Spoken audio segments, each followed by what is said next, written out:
Ne courez jamais après ni les honneurs ni les diplômes. Courez uniquement après les vertus humaines fondamentales. Idriss Aberkane, auteur du best-seller Libérez votre cerveau, a donné plus de 600 conférences à travers le monde et compte plus d'1 million d'abonnés sur YouTube. Il remet en cause les idées classiques sur l'éducation, notamment à l'école. Pour lui, l'apprentissage doit être une aventure joyeuse, poursuivie non par obligation, mais pour enrichir nos vies. Beaucoup d'élèves ont internalisé l'idée que quelqu'un qui souffre plus qu'eux est forcément plus méritant. Beaucoup de gens se disent, si tu souffres pas, t'es pas en train d'apprendre. Ça, je l'ai désinstallé rapidement. Il faut que tout soit fluide. D'ailleurs, c'est la meilleure façon d'approcher les sciences, c'est l'histoire. Notre cerveau, il aime la narration, il aime l'histoire. La raison pour laquelle les gens n'aiment pas les maths, c'est qu'on a un programme qui est abstrait. Ce qu'on essaie d'infliger à un élève en 1 heure, ça a été la vie d'un homme. Ne jamais laisser quiconque te définir ou te dire ce que tu vaux. Jamais. Une fois que tu as compris que le truc qui te terrifie, tu es déjà en train de le faire. Il y a plein de situations où tu as déjà fait mieux que ça. D'un coup, tu as un déclic dans ta tête, tu te dis mais en fait, je suis déjà orateur, je suis déjà écrivain, je suis déjà artiste. Tu le sais dans n'importe quel métier, quand tu veux atteindre le sommet de l'art, tu reviens au basique. Quand tu veux comprendre, quand tu veux affûter ton esprit critique, regarde l'histoire, parce qu'on a la chance d'avoir toute cette bibliothèque de cas sur laquelle on a du recul. L'histoire est pleine d'illusions. Tu peux croire que t'as perdu alors que t'as gagné. La vérité ne se révèle qu'à la fin. L'instant présent peut te dire tout le contraire de l'éternité. C'est justement quand tu dois arbitrer que tu prends les bonnes décisions. Pour pouvoir comprendre Idriss, qu'est-ce que j'ai besoin de comprendre par rapport à ton histoire pour savoir quel est l'homme que j'ai face à moi ? En fait, pour moi, la connaissance, ça se mange. Donc, ce qui m'intéresse, c'est la gastronomie de la connaissance. Pour me comprendre, il faut comprendre que pour moi, la connaissance, c'est un repas. Donc, c'est pour ça que j'aime toucher à tout, être un polymathe, comme on dit.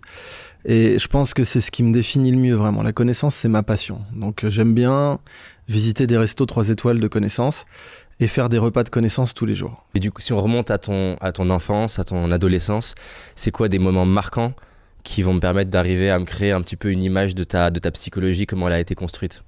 Par ça, en fait, par la boulimie de connaissances. Donc, lire des bouquins, voyager. Ça, à mon avis, c'est vraiment de naissance, quoi. J'ai été programmé pour ça, pour aimer apprendre plein de trucs sur plein de sujets. Tu sais, il y a une de mes idoles, c'est Kurt Gödel, qui est le plus grand logicien de tous les temps. Ses parents l'appelaient Herr Warum, ça veut dire Monsieur Pourquoi. Parce qu'il demandait pourquoi tout le temps. Tu vois, quand il était petit, il demandait pourquoi tout le temps. J'étais ce genre de gamin, tu vois. J'avais besoin de savoir pourquoi les choses. Et il n'y a rien de plus chiant qu'un gamin qui te pose plein de pourquoi, mais même dans la vie adulte, poser plein de pourquoi, c'est une façon de percer les choses, en fait. Quand tu rentres dans un métier différent ou que tu rencontres des gens qui sont d'un monde différent du tien, tu poses 3 pourquoi et tu mets ce que tu veux à nu, en fait.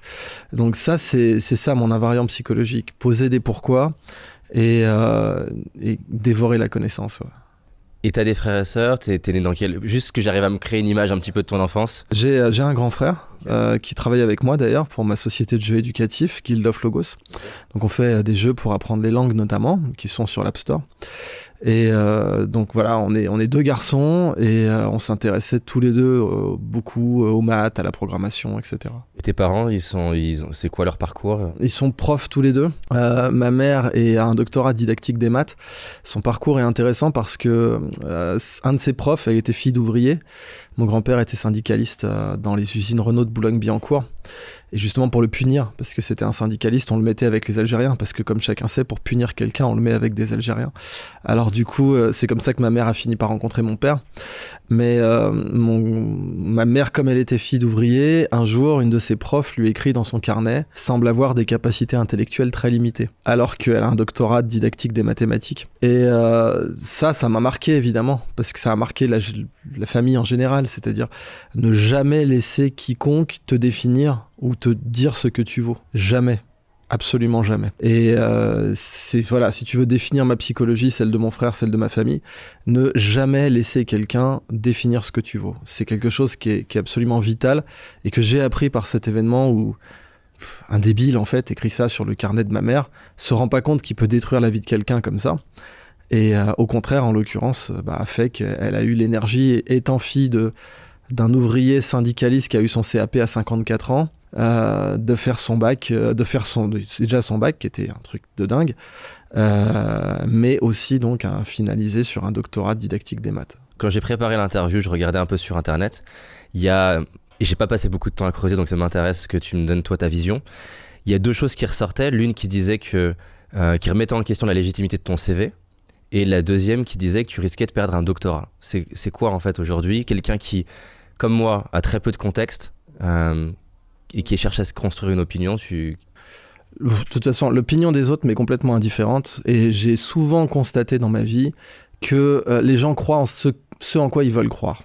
Donc quoi que je dise, ça n'aura pas beaucoup d'importance. Par contre, ce qui est assez amusant, c'est qu'en effet, pendant un certain nombre d'années, des gens disaient que j'avais pas ces doctorats, et en particulier l'école polytechnique, qui s'est comporté comme un voyou avec moi, mais d'une force. D'ailleurs, j'ai dû porter plainte contre eux pour des faits très graves, de faux en écriture publique. C'est la cour d'assises. Faux en écriture publique, c'est 15 ans de prison. Et j'ai dû déposer plainte contre cette école pour faux en écriture publique. Mais pendant un certain nombre d'années, ils ont fait croire que je n'avais jamais fait mon doctorat chez eux. Et comme ça marchait pas, parce qu'ils s'attendaient à ce que je baisse les yeux, ils se sont dit, ce petit Algérien là, on lui met un peu la pression sur Twitter et puis il va baisser les yeux, il va dire oui, vous avez raison, j'ai jamais fait mon doctorat chez vous. Sauf qu'évidemment, je mange pas de ce pain-là, et j'ai bien affiché, j'ai mis les photocopies de mes diplômes, je suis présent bien sûr sur la liste des anciens élèves de Polytechnique, ça va de soi, je suis docteur de l'école Polytechnique de plein droit. Alors ils ont tenté un truc, ils ont tenté d'inventer une fausse histoire de plagiat, qui est substantiée par rien, et pour laquelle ils n'ont rien fait de légal. Il n'y a pas de plainte déposée, il n'y a absolument rien. Ils peuvent absolument pas enlever ce doctorat. Absolument pas. Alors ils ont tenté d'en parler dans la presse, mais sur le plan légal, il n'y a rien. Et ils ne peuvent rien faire, et ils le savent très bien.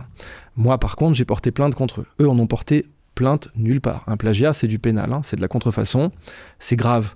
Si c'était si grave que ça, ils auraient déposé un dossier au procureur, ils l'ont pas fait. Ils sont pas fous. Mais moi, par contre, j'ai un dossier contre eux. Et ça fait partie, en effet, de mon expérience personnelle, c'est-à-dire de constater que des organisations comme l'école Polytechnique, pour laquelle, en particulier les générations précédentes, parce que notre génération n'a plus vraiment beaucoup de respect pour ces structures, mais les boomers, encore un peu les générations X, on les avait conditionnés à avoir un respect pour cette organisation. Et en creusant moi-même, parce que je me suis dit, comment c'est possible qu'ils se comportent comme ça? Moi-même, le premier, je tombais des nues. Je me suis dit, c'est pas possible. Ils mentent, ils trahissent, ils font des faux en écriture. Qu'est-ce que c'est que ce truc? Et en me renseignant, je me suis rendu compte que Polytechnique, malheureusement, accumulait les scandales. Ils ont des affaires de viol, Mediapart en a parlé. Ils ont eu des affaires de détournement d'argent public, des choses graves, des millions d'euros qui ont été détournés dans des labos de l'école Polytechnique. Ils ont eu des affaires de cérémonies étudiantes glauques où des étudiants mettaient des cagoules du Ku Klux Klan. C'est pas moi qui le dis, c'est un article de presse. L'URL de cet article de presse dit, voilà, vous avez une organisation à Polytechnique qui fait des cérémonies avec des cagoules du Ku Klux Klan. Bon, c'est comme ça. On perd ses illusions. On se rend compte que on est conditionné à prendre pour argent comptant la réputation d'une organisation ou ça peut être d'une entreprise ou de ce qu'on veut. Et puis, par son expérience personnelle, on découvre, en fait, c'est un parcours initiatique, que tout ça, c'est un décor. Et que quand on s'approche réellement de l'objet, en l'occurrence l'école Polytechnique, on voit des magouilles, des choses sordides, etc. Donc je suis moi-même le seul chercheur de France à avoir posté mes 3 doctorats en ligne sur mon site. Ça fait maintenant 8 ans que toutes les photocopies sont postées. Parce que j'ai l'impression qu'au final, les gens qui te suivent et qui aiment ton contenu, ils aiment plus finalement la connaissance que tu as, ta manière de la partager et de l'expliquer. Et j'ai l'impression, en tout cas tu me dis, que l'audience qui te suit, c'est pas si important pour elle que tu aies un doctorat, 2 ou 3. Qu'est-ce qui fait que quelque part, je regardais là ce matin ton Twitter, il y a marqué PhD 3 fois. Pourquoi c'est important en fait de le rappeler? J'ai l'impression que là, c'est l'analyse que je me suis faite. Je me suis dit, est-ce que Idriss, il renforce pas le problème en réappuyant là-dessus plutôt qu'en fait de se concentrer sur ce qui serait plus ta zone de génie finalement? Non, parce que c'est vrai que les gens qui me suivent se foutent complètement de mes diplômes. Et ils ont raison. Ils ont parfaitement raison. Simplement, je ne me laisse jamais harceler, jamais intimider, et je laisse absolument personne essayer de me dévaloriser, en particulier pour des motifs racistes, parce qu'en l'occurrence, c'était des motifs racistes. Jamais. Donc quand j'ai une organisation qui dit « il n'a pas son doctorat de chez nous » alors que c'est faux, que c'est frontalement faux, là je me laisse pas faire, c'est hors de question. Et le type qui me fera baisser les yeux n'est pas encore né. Donc quand Polytechnique dit sur Twitter il a jamais fait son doctorat chez nous, et que 7 ans plus tard il dit « ah oui, il l'a jamais fait mais on va le lui retirer quand même pour être sûr », je dis « bon, allez-y. Voilà, messieurs les Anglais, tirez les premiers. » Et c'est uniquement pour ça, parce qu'en effet, je suis très bien placé, ayant enseigné à l'école centrale 7 ans, ayant été chercheur invité à Stanford à 20 ans. Donc avant même d'avoir le droit d'acheter de l'alcool aux États-Unis, 21 ans. J'avais pas le droit d'entrer en boîte, j'étais chercheur invité à Stanford au département de maths. Toutes les preuves sont postées sur mon site et ça fait 8 ans qu'elles le sont. Et avoir eu 3 doctorats et enseigné donc 7 ans à l'école centrale entre autres, dont être passé par l'école normale supérieure, etc. Je suis parfaitement placé pour témoigner aujourd'hui de ce que les diplômes ne valent plus rien. Et que ma carrière n'a absolument pas dépendu de mes diplômes à aucun moment. À aucun moment. Elle n'a dépendu que de ce que j'écrivais, de la pertinence de mes conférences, de mes contenus, de mes analyses, et en l'occurrence, en tant que consultant aussi, de ma capacité de conseil. Et j'ai conseillé des gouvernements, j'ai conseillé des grandes entreprises, et je continue à en conseiller. Donc en effet, ça n'a aucune importance. Mais bon, si quelqu'un essaie de te cyberharceler ou de te rabaisser ou de te ségréguer, tu as le devoir de ne pas te laisser faire. C'est un devoir. Tu peux pas te laisser marcher sur les pieds par des petites frappes, fondamentalement. Donc c'est uniquement pour ça que je rappelle quel est mon parcours. Je suis obligé de le rappeler parce que tu as le devoir, quand quelqu'un veut te rabaisser ou te harceler, tu as le devoir de ne pas baisser les yeux et de ne pas te laisser marcher sur les pieds. C'est un devoir. Donc bien entendu, dans l'absolu, je dirais, mais de toute façon, c'est la pertinence de mes contenus, de mes livres, de mes conférences et de mes prestations de conseil qui a fait ma clientèle, le fait que j'ai aujourd'hui 1 million de gens qui m'écoutent sur YouTube. C'est ça, en effet. Et ils se foutent complètement. Mais tu vois, ça serait aussi prendre le risque que des gens disent « Oui, bon, il a pas ses diplômes, mais on aime bien ce qu'il écrit. » Non, je les ai. Je les ai, ils n'ont pas changé depuis 8 ans, depuis qu'ils sont postés en photocopie sur mon site. Ça, justement, ce serait un faux en écriture publique, de poster des faux diplômes. C'est interdit par la loi. J'ai jamais, de près ou de loin, été inquiété pour les diplômes que j'ai postés sur mon site. Un truc que j'essaie, encore une fois, je suis fasciné par la psychologie. Moi, c'est pas tant le débat tort ou pas qui m'intéresse, et je pense pas que ce soit mon audience ce qu'elle cherche. Est-ce que tu as l'impression que dans ces dernières années, un des facteurs qui a favorisé la critique, c'est parfois ton ego ou ton arrogance? Et quand je dis ça, qu'on soit d'accord, petit disclaimer, je considère que tout le monde a des phases d'arrogance, que tout le monde a des phases d'humilité, que c'est juste un trait humain. Non, en fait, elle avait commencé bien avant que je sois un personnage public. Il y avait le simple fait de déclarer que j'avais fait 3 doctorats, ça y est, ça créait des jalousies qui étaient ingérables, parfois même des hystéries. J'étais assez étonné de ça avant même d'être un personnage public. Je disais, voilà, j'ai fait 3 doctorats. Il y avait des gens, ça les faisait fondre un fusible. Il y avait une dissonance cognitive parce que eux-mêmes avaient tenté d'en faire un, ou en avaient fait un, ils avaient fait une dépression et comprenaient pas comment j'avais pu en faire 3. Alors je voyais les gens vraiment tomber dans une sorte de déni, quoi, même de folklore, enfin de tentative, c'est de la dissonance cognitive typique, de réconcilier la fragilité de leur ego avec cette réalité factuelle, qui est que j'ai travaillé, que c'était ma passion et que j'ai fait ça. Alors certains ont dit, voilà, il a fait ses doctorats en 2 ans, c'est faux, complètement faux. Il m'a fallu 7 ans pour les faire. Ça, c'est la réalité. Mais c'est encore écrit de part et d'autre que non, c'était 2 ans. Voilà, parce que on voit vraiment ce besoin, puisqu'on parle d'ego, là en l'occurrence, de l'ego d'autres personnes qui étaient tellement fragiles qu'ils ont eu besoin d'inventer une réalité alternative pour protéger la fragilité de leur ego. C'est très facile parfois d'aller critiquer son voisin, quelqu'un de sa famille, une personnalité, parce qu'elle nous renvoie ce que nous on fait pas. Donc ça c'est sûr que c'est un pattern. Mais je me pose la question plus de qu'est-ce que finalement toi t'apprends de tout ça. Imaginons que tu discutes non pas avec toi, mais avec quelqu'un qui a une ambition similaire à la tienne, qui aime la connaissance, qui a envie de partager, et qui te dit, tiens Idriss, partage-moi, c'est quoi les apprentissages finalement sur ces 15 dernières années de parcours. J'imagine que tu as quand même des enseignements et des leçons à lui donner. Mais les premiers que je donnerais de façon purement matérialiste, c'est ne courez jamais après ni les honneurs ni les diplômes. Ça sert à rien. Courez uniquement après les vertus humaines fondamentales. La sagesse, la patience, etc. Courez après ça. N'attendez d'applaudissements que de vous-même. Quiconque vous loue, vous contrôle. Les décorations, les médailles, etc., ce sont des cages dorées. Ça, c'est vraiment ce que j'ai appris. J'en avais toujours eu l'intuition, mais il a fallu que je le vive personnellement dans mes tripes pour voir que toute louange, toute décoration, toute médaille, tout applaudissement qui vient de l'extérieur est une cage dorée. Or, à l'école, on nous apprend à chasser ça. À l'école, on nous apprend à chasser les bons points, à chasser les décorations, à chasser les louanges. Et depuis l'Antiquité, on sait qu'il ne faut pas faire ça. Depuis que les civilisations existent, on sait qu'il ne faut pas faire ça, et que ça a été codifié bien sûr après l'âge de bronze du temps de Diogène, donc à l'âge de fer. il a été codifié qu'il fallait pas pour chasser ça, et pourtant on continue à enseigner dès leur plus jeune âge aux enfants à chasser les récompenses et les bons points.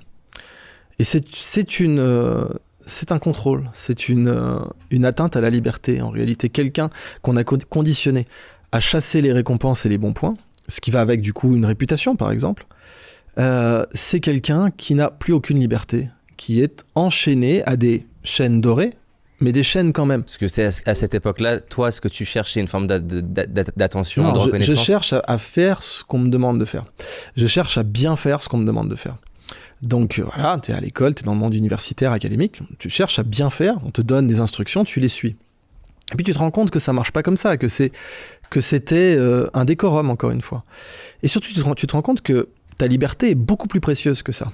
Et que si tu dois choisir entre ta liberté et l'opinion des autres, ou le décorum d'autrui, les louanges, les cadeaux, il faut choisir sa liberté, impérativement. Tous mes héros ont fait ça. Tu prends le cas de Rumi, par exemple, qui est très très étudié aujourd'hui, un des plus grands maîtres soufis, fondateur de la confrérie des derviches tourneurs. Son maître, Shamsi Tabriz, le soleil de Tabriz, Rumi était un universitaire de son époque, très connu, avant d'être un maître soufi, très respecté.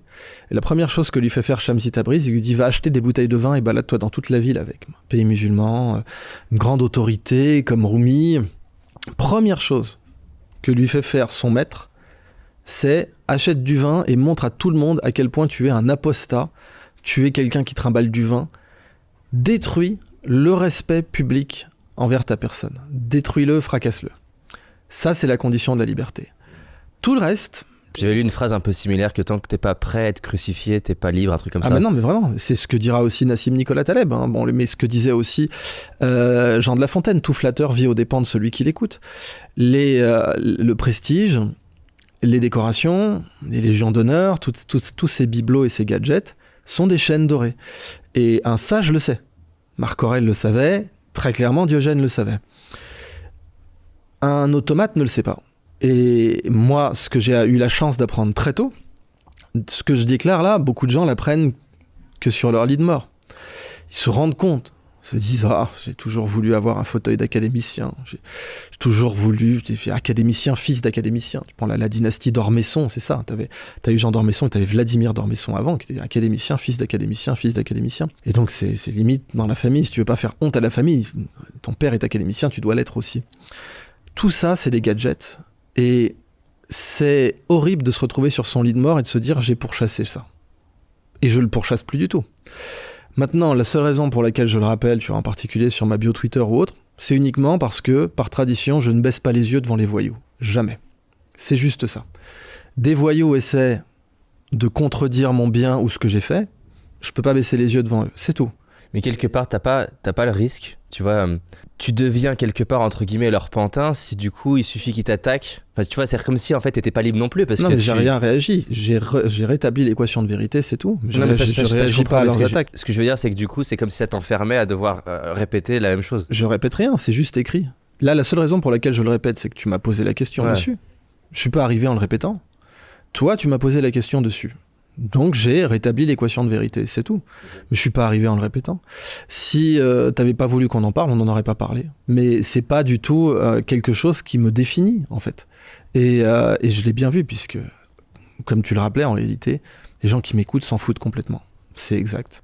Un truc qui est intéressant, et ça m'intéresse de savoir, c'est quoi ton processus d'apprentissage. Mais décris-moi par exemple le dernier mois. Prenons le dernier mois là, qui vient de se passer. Comment t'as appris ? Moi déjà, comme je t'ai dit, la connaissance c'est de la nourriture. Donc à chaque fois que je fais un repas, j'essaie de me regarder une vidéo, d'écouter un podcast en même temps. D'accord ?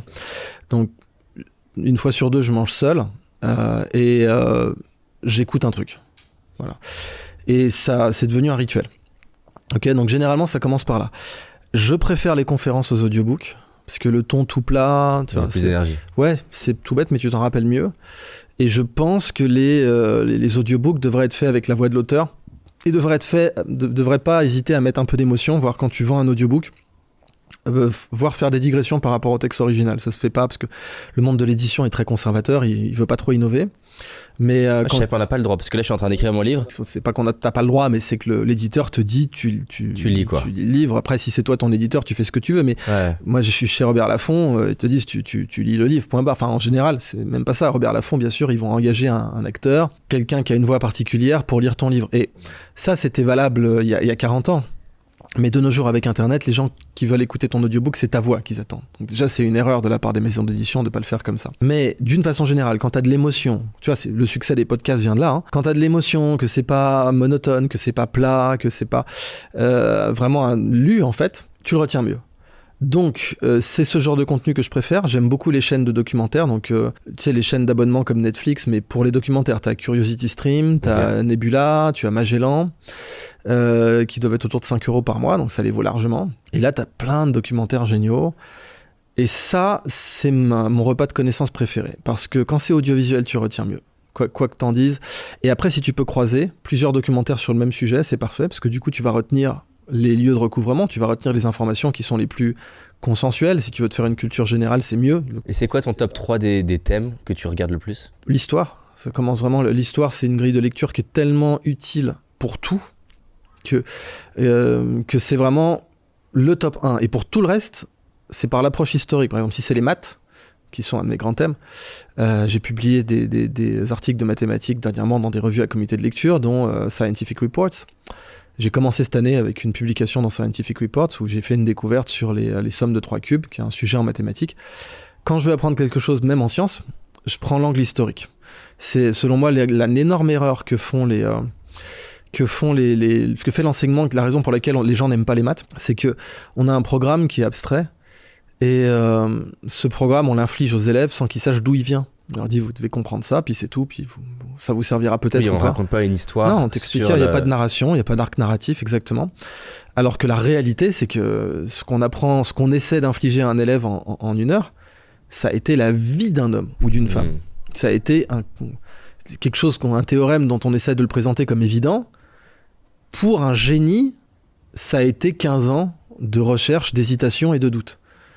Et vu qu'on n'enseigne pas ça, évidemment, tu regardes des films semi-biographiques comme Un homme d'exception avec Russell Crowe qui parle donc de John Nash, prix de la Banque de Suède en économie, grand mathématicien. Tu vois les luttes qu'il a fallu, qu'un théorème qu'on te présente comme évident. Bon, le théorème des plongements de Nash, en l'occurrence, c'est pas un théorème évident, mais tu prends un théorème de Georg Cantor, il lui a fallu 5 ans pour l'obtenir. À l'école, on te donne 15 minutes pour le comprendre. Et ça, c'est évidemment une énorme erreur parce que notre cerveau, il aime la narration, il aime l'histoire. Donc ça veut dire que l'histoire, c'est mon top 1 pour cette raison, parce que tu peux tout approcher par l'histoire, y compris et surtout les sciences. D'ailleurs, c'est la meilleure façon d'approcher les sciences, c'est l'histoire. Une fois que tu as compris quel problème venait, par exemple les nombres imaginaires, qu'on appelle donc les nombres complexes, le nombre imaginaire et les nombres complexes en maths, qui sont la terreur de tous les lycéens. Quand tu comprends d'où ça vient, pourquoi on les a créés, que c'était pas pour emmerder les gens, que c'était pour résoudre des problèmes très précis, tu peux plus oublier après. Et tu es plus intimidé, parce que tu comprends que des gens beaucoup plus intelligents que toi ont souffert 15 ans pour les comprendre. Et que toi, on voudrait que tu l'aies compris en quelques semaines. Donc l'histoire, c'est la voie royale pour tout. Les sciences, la philosophie, la sagesse en général, et bien sûr l'histoire en elle-même, c'est-à-dire l'histoire de l'Empire romain, c'est tellement fascinant. Tu étudies l'histoire de l'Empire romain, tu comprends tellement de choses sur notre époque. C'est une clé de lecture qu'il est quasiment impossible de prendre en défaut, en fait. Ok, on va revenir sur l'histoire, ça m'intéresse. Moi, je suis passionné aussi d'histoire. Certainement, peut-être moins que toi en termes d'intensité. Mais c'est quoi ta période préférée en histoire ? Alors, j'adore tout ce qui est Grèce, Rome et tout ça. Ouais, l'Antiquité, c'est incroyable. On y reviendra, juste sur l'histoire. Du coup, en termes d'apprentissage, moi, un truc qui m'a beaucoup aidé, c'est vraiment cette idée de construire son cerveau digital. Donc ça m'a permis, en gros, aujourd'hui, là où avant je consommais beaucoup de contenu, aujourd'hui je vais le structurer de manière beaucoup plus systématique. J'utilise un outil qui est Notion et j'ai très bien Notion, une grosse base de données de connaissances. Ça m'aide à la fois mieux retenir, parce que j'ai un process souvent en 2 ou 3 étapes. C'est-à-dire, je lis un livre par exemple, j'extrais les highlights, du coup je les relis, je prends ces highlights, je les relis, je les mets dans cette base de données et du coup après je le relis même une troisième fois le jour où je veux créer un contenu parce que je peux directement filtrer, archiver sur une thématique par exemple. Si j'ai envie de parler de productivité, et ben j'ai des anecdotes sur Victor Hugo par exemple qui demande à son assistant, je me rappelle plus le terme, de l'enfermer sans vêtements pour qu'il puisse terminer Notre-Dame de Paris. C'est ça, parce qu'il a des dates limites pour son éditeur et en effet il arrêtait pas de sortir, il fallait là qu'il ait fini Notre-Dame de Paris. Ouais. Et donc ça m'aide beaucoup. Et donc comment toi tu fais pour arriver, parce que c'est une chose d'absorber la connaissance tous les jours et d'en faire un rituel. Clairement, la rétention de ton information chez toi, elle doit être plus élevée parce que c'est quelque chose qui te passionne et qui t'intéresse. Mais c'est assez fascinant le nombre de dates, de noms, de références que tu retiens. Là où je pense que pour beaucoup de personnes, on va retenir l'histoire globale, par exemple de ce qu'a fait Marc Aurèle, mais je vais pas me souvenir que c'était je pourrais même pas te dire la période de Marc Aurèle quand est-ce que c'était. Je vais me souvenir de l'histoire de ce qui se passait. Par exemple, j'ai une histoire de Marc Aurèle où Rome est en feu, tout le monde l'accuse, il le pointe du doigt. Et ça c'est Néron, ouais. Et donc, comment toi après tu fais pour arriver à organiser cette connaissance, la stocker, l'enregistrer? Alors la meilleure façon d'apprendre quelque chose, c'est de l'enseigner. Ça reste... moi, il se trouve que comme je suis conférencier, je dois l'enseigner. Donc, naturellement, intrinsèquement, tu le retiens mieux. Je voyais des pauvres gamins qui bachotaient comme des fous quand j'étais à la fac. J'ai fait Orsay, donc maintenant Paris-Saclay. Voilà, je voyais vraiment des gamins qui... toutes les conneries qu'on nous apprend entre la prépa ou les filières d'exception en France... tu prends du guéronzan, tu dors pas, tu niques ta vie, tu deviens dépressif. Regarde le nombre de dépressifs qu'il y a dans les grandes écoles. C'est pas la bonne façon d'apprendre.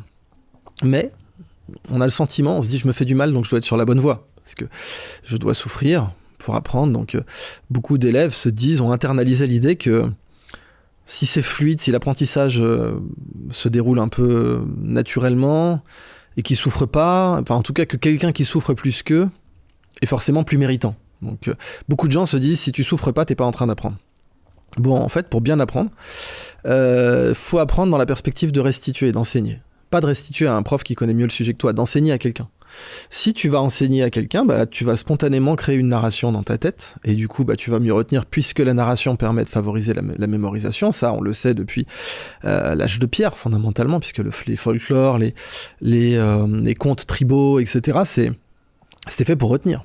Et on a la preuve aujourd'hui qu'en anthropologie, certaines tribus ont retenu des événements géologiques qui avaient 50 000 ans. Donc il y a eu des danses et des traditions orales qui ont réussi à traverser 50 000 ans pour apporter un fait, que ce soit un déluge ou un tremblement de terre ou une éruption volcanique, etc. D'ailleurs, c'est fascinant parce qu'il y a plein de paraboles et mythes religieux qui ont deux lectures, quoi. Il y a la lecture de l'histoire et en fait ça permet de se rappeler ça peut le être déplacement aussi d'une planète symbolique, etc. Mais oui, en effet, tu en avais qui étaient utilisés comme moyen mnémotechnique symbolique qui de l'astronomie, qui de méthodes chimiques, en alchimie, etc.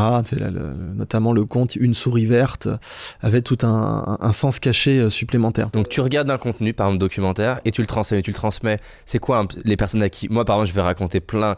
Je suis souvent en train de lire, j'en parle direct à ma femme.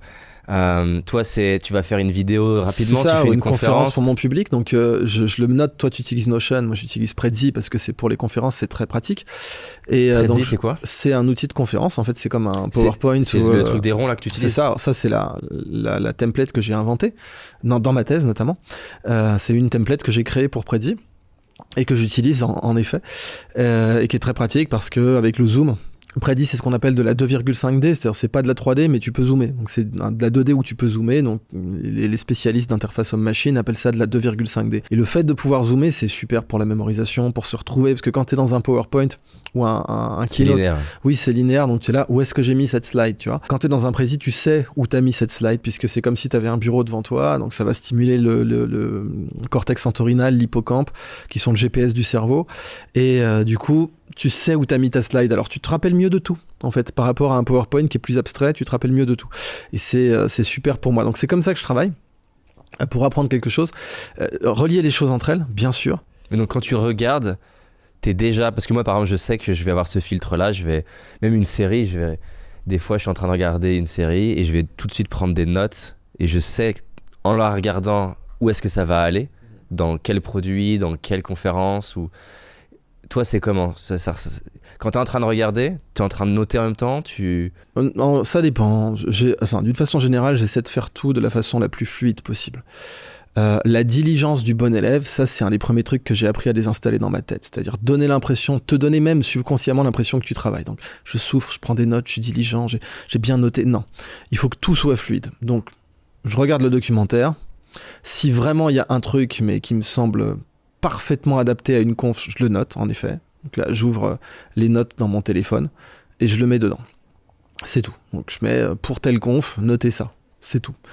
Mais d'une façon générale, faut que tout soit fluide, naturel. Toute l'illusion de se dire si je souffre, si je suis diligent, si je donne l'impression de travailler, je mérite mieux, ça, je l'ai désinstallé rapidement. Il faut que tout soit fluide. Et c'est vrai que tu le sais, dans n'importe quel métier, quand tu veux atteindre le sommet de l'art, tu reviens au basique. Le sommet absolu de l'art, dans n'importe quel métier, c'est de retrouver ce qu'il y a de plus basique et fondamental dans ton métier. Moi, mon art, c'est conférencier et écrivain. Mais si t'es horloger, ton métier, le sommet de l'art, c'est de réinventer la montre normale, sans complications, avec rien, juste l'aiguille des minutes, l'aiguille des heures. Bon, bien sûr qu'au milieu de ta vie, tu vas faire des montres à complications avec phase de lune, avec minute repeater, avec des complications très difficiles. Mais le sommet de l'art, c'est de revenir aux fondamentaux, tu vois. Ce qu'avait tenté Picasso avec le cubisme, alors que c'était un très très bon dessinateur, il a tenté à l'ère de l'atome, à l'ère du XXe siècle, où on essayait justement de revenir aux éléments les plus fondamentaux de la matière, il a essayé de revenir à l'élément le plus fondamental de la peinture. Avant lui, il y avait eu bien sûr les pointillistes qui avaient tenté la même chose avec le point. Donc le sommet de l'art, dans n'importe quel art, c'est de revenir, après 40 ans si nécessaire, tu vois, de revenir à ce qu'il y a de plus fondamental dans ton art. Et en ce qui concerne donc les conférences, livres et prestations de conseils, revenir au plus fondamental, c'est que tout doit couler fluidement. Donc je tombe jamais dans le piège d'essayer de me donner même à moi-même l'impression d'être un bon petit élève qui a bien tout noté. Donc je me fais un déjeuner, c'est à ce moment-là que j'aime bien regarder les documentaires, c'est pendant le déjeuner surtout. Donc je me fais un déjeuner avec un documentaire sur l'effondrement de l'âge de bronze ou bien l'effondrement de Tikal chez les Mayas, ou un sujet qui m'intéresse et dont je sais que je vais aimer le restituer et qui va m'inspirer pour mes conférences. En même temps que je mange, j'écoute. Et puis après, je peux le réécouter pour consolider, une bête réécoute. Les conférences d'Henri Guillemin, par exemple, qui est un conférencier très populaire sur Internet, il est mort maintenant, mais un conférencier remarquable, et ses conférences continuent à tourner sur Internet. Je me les écoute plusieurs fois, dans l'avion, quand je me rase, tu vois. Bon. Et rien que ça suffit, parce que les moments où ton attention accroche sont des moments spontanément dont tu sais qu'ils vont être importants pour ton travail. Je fais confiance à mon attention. Les moments que je retiens, je sais que c'est pour moi les plus importants. Okay. Automatiquement. Donc je me force pas, je me force jamais. Et donc par exemple, quand tu es dans le processus d'écriture d'un livre, le choix des références, qu'elles soient historiques, qu'elles soient plus populaires, qu'elles soient plus scientifiques, ça va se passer comment? C'est-à-dire que tu as créé ton outline, ta table des matières, et tu vas laisser venir les histoires et les études qui te reviennent en lien avec le sujet. J'écris beaucoup au fil de la plume, moi, personnellement. Tu sais, il y a un écrivain, j'ai oublié son nom, mais c'est celui qui a fait la série des Mortal Engines, là, les villes qui se déplacent, dont Peter Jackson avait contribué à la version ciné, qui n'a pas très bien marché, mais c'est un film pas mal. L'écrivain, lui, il écrit au fil de la plume. Il arrive, il écrit un début, une fin, et puis il se laisse porter entre le début et la fin. J'écris pas mal comme ça, moi. Donc, quand tu dis que dans le sens qu'il n'y a même pas la table des matières qui est posée. J'ai horreur de faire des tables des matières, donc j'en ai fait pour libérer votre cerveau parce que la fin on l'avait exigé, et à la fin, je l'ai complètement remanié. Je l'ai complètement remodifié. En fait, le début est devenu la fin est devenue le début. Donc, je crois pas en la table des matières. Et parce que ça casse le processus créatif.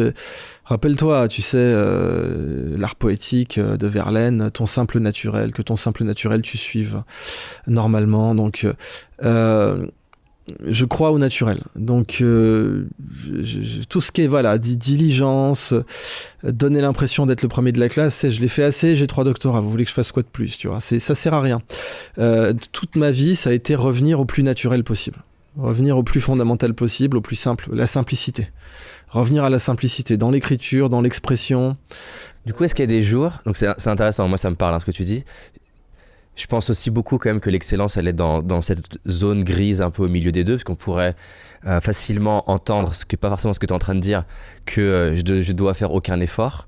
Et donc, c'est plus que ça, parce que en fait, c'est un effort de faire simple. ma question c'est, est-ce qu'il y a des... Alors j'ai plusieurs sous-questions. Est-ce qu'il y a des moments où par exemple, tu as plus de mal à... Et produire une création, c'est difficile, c'est un accouchement parfois. Ouais. Est-ce que tu as du mal des fois à rester concentré, tu es en train d'écrire, tu es moins dedans? Est-ce que dans ce cas-là, tu continues ou tu te dis non, c'est pas fluide, je fais autre chose? Ouais, dans ce cas-là, je fais autre chose. En fait, j'ai écrit un bouquin de poésie. Il m'a fallu 14 ans pour l'écrire. Il a bien marché d'ailleurs. Il a été salué par la critique et je crois qu'il est épuisé, qu'on le trouve que d'occasion maintenant. Il s'appelle Poésie et théorie et là, c'est 14 ans. Donc on n'est pas sur un bouquin commercial, on n'est pas sur un bouquin où le pauvre éditeur, évidemment, il l'a édité que quand je lui avais remis le manuscrit, tu vois. Si j'avais dû dire à un éditeur je signe et je vous le livre, ça aurait pas pu marcher parce que là, il fallait que ce soit, tu sais, pas le complexe, mais l'obsession compulsive de se demander quand t'as fini, en fait. Parce qu'une œuvre d'art, c'est jamais fini. Un film, c'est jamais fini. Même regarde Tarantino pour le montage, il a toujours souffert de ça. C'est pour ça qu'il a fait 2 Kill Bill pour la petite histoire. Il n'a pas réussi. Il s'est retrouvé avec 8 heures de rush. Enfin, plus que ça en rush, mais il s'est retrouvé avec une version pré-montée qui faisait presque 8 heures. Et donc, il avait son studio qui lui disait mais il nous faut un seul film. Il a réussi à les convaincre de faire 2 films, mais ils lui ont dit plus jamais. Et c'est pour ça que les films de Tarantino, ils ont toujours cette tendance à être très longs au départ, et puis à la fin, tout se résout très vite, tu vois, dans un déchaînement de violence. À la fin, tout va vite parce que il a toujours des problèmes de montage. Mais en fait, ça, c'est les problèmes plus généraux à chaque processus créatif. Tu te poses la question de savoir quand t'as fini. Et tu prends Léonard de Vinci, par exemple, la biographie 16 ans pour Mona Lisa, c'est ça? Plus que ça. En fait, techniquement, elle n'est pas finie. Okay. Tout simplement. Techniquement, elle n'est pas finie. Il l'a emportée avec lui parce qu'il voulait la finir. Et ce qui est fou, c'est que c'était une commande, évidemment. On sait aujourd'hui que c'était bien une commande de Monsieur Del Giocondo, que c'était la femme de Monsieur Del Giocondo, que c'est une commande qui est venue par son père. C'est pour ça qu'il l'a acceptée, parce que Léonard, il faisait des commandes pour les papes, pour les Médicis. Il n'allait pas prendre une commande pour un simple notaire de Florence, mais il l'a prise parce que son père l'avait demandé. Et c'est son père qui lui a, entre guillemets, payé ses études à la Bottega de Verrocchio, donc bon, il avait une relation correcte avec son père, et il la prend, mais il l'a jamais livrée. En fait, Léonard, il avait un problème avec les livraisons, un problème énorme, au point que les Florentins, ils savaient qu'il avait un problème avec les livraisons, et quand ils ont voulu lui commander une fresque dans la grande salle des 500 pour commémorer les grandes victoires de Florence, la bataille d'Anghiari, c'était la commande qu'il lui avait faite. Donc on a des esquisses, on a une étude d'un cheval pour la bataille d'Anghiari. Donc ouais, les Florentins, pas bêtes, quand ils veulent faire livrer Léonard, ils le mettent en face de Michel-Ange parce qu'ils se détestent et ils se disent il pourra pas supporter la honte de pas livrer alors que Michel-Ange aura livré. Bon, pas de chance, les deux vont pas livrer en fait. Michel-Ange va avoir une autre commande à Rome et Léonard va tenter, parce qu'il est pas bon en fresque. Léonard, c'était pas son truc, les fresques. Fresque, ça veut dire à fresco en italien, c'est sur du plâtre frais. Il va essayer d'inventer une technique pour faire sécher tout ça à l'arrache avec des feux. Il va allumer des feux en dessous. Ça va complètement foirer, le truc va s'effondrer. Le mec, c'est la honte absolue.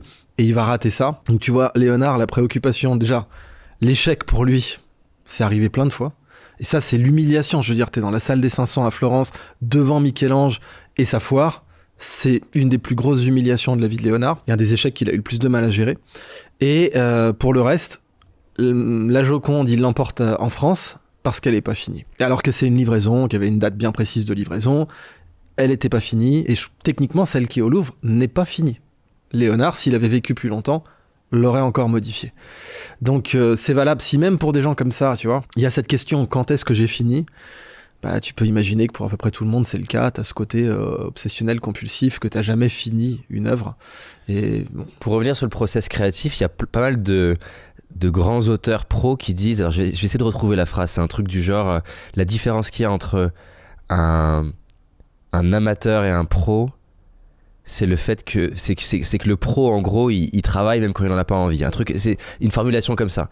Et que la question du pro, c'est qu'il n'attend pas la motivation ni l'inspiration. Il se lève tous les matins, 8h, midi, j'écris. Et peu importe l'output, peu importe ce qu'il en ressort, je vais écrire. Du coup, ça pourrait sembler, en tout cas en apparence, en contradiction avec cette notion de fluidité. Comment tu les emboîtes, entre guillemets, ces deux idées ? Alors, tu as des auteurs qui atteignent la fluidité parce qu'ils adorent leur œuvre. Tu prends Balzac, il se faisait 3 cafetières, il écrivait en bure, en robe de moine, pas très agréable à porter, mais voilà, robe de moine. C'est pour ça qu'il était représenté comme ça d'ailleurs par Rodin. Quand Rodin fait sa sculpture et de lui, son portrait, il le représente dans sa bure, c'est là-dedans qu'il écrivait. Donc Balzac, il se lève le matin, il se fait 3 cafetières, problème de santé énorme à cause de ça, il est mort jeune, hein. Et il déroule parce que là, il a trouvé le sweet spot, si tu veux, où l'obligation se fait toute seule. Alors, il est conscient du fait qu'il faut une routine, qu'il fait ses 3 cafetières, il bosse quand même. Hein. Il y a un côté militaire, d'accord ? Mais il prend son pied, donc ça défile. Sartre, alors lui, il prenait de la drogue. On ne le dit pas à l'école, mais Sartre, il prenait des amphétamines, de la coridrane, amphétamines de guerre, dérivées des amphétamines que les Allemands prenaient pendant la Deuxième Guerre mondiale. Et alors, il explique, hein, il dit, voilà, je me suis pris une coridrane, alors là, ça défile, ça rase, c'est bon, je suis en train de... Je sais plus ce qu'il dit exactement comme expression, mais bon, ma main se déplace sur le papier, ça va super vite.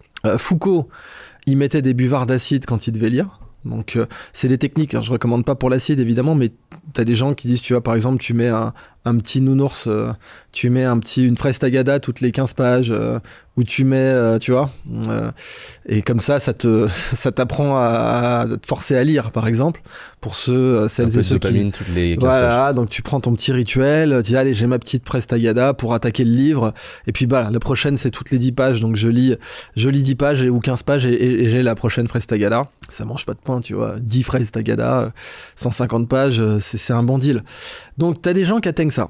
Après, effectivement, tout le problème c'est quand t'as des commandes, parce que c'est ça, en fait, qu'est-ce que c'est qu'un pro normalement ? Un pro, c'est juste quelqu'un qui se fait payer, c'est tout. Bon, tu peux avoir des gens qui sont légendaires mais qui sont pas pros, parce qu'ils ont jamais été payés de leur vivant pour leur œuvre. Typiquement, Vincent Van Gogh, tu vois. Il n'a jamais été payé de son vivant pour une œuvre. S'il a été payé, il les donnait pour payer en nature sa note de restaurant ou son médecin. Donc Van Gogh, c'est pas un pro. Bon, c'est honteux de dire que Van Gogh c'est pas un pro, mais sur le papier c'est pas un pro parce qu'il n'a pas été payé, il n'avait pas de commande.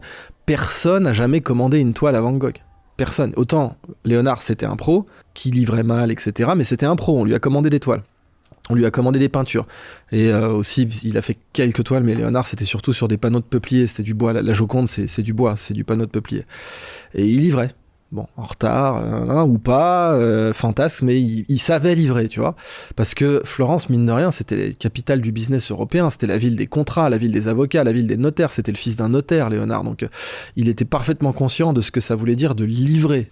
Et donc, en effet, il savait se mettre au boulot quand il n'avait pas envie. Clairement, il savait. Et donc toi, du coup, là-dedans ? Ah bah, ça dépend de ce que j'écris. Donc si c'est du non-fiction, si c'est un essai, je vais livrer à temps. Il peut y avoir quelques retards. Même si c'est moins fluide, c'est ça que tu veux dire ? Ouais, mais parce que j'ai aussi appris à créer des artifices pour que ce soit fluide. Comme par exemple ? Ça c'est comme un cristal. Quand tu fabriques un cristal, par exemple, quand tu fais un microprocesseur, tu dois faire un cristal de silicium pur et pour ça tu mets une graine de cristal, tu mets un premier cristal, le grand cristal va s'organiser autour. J'apprends à faire ça.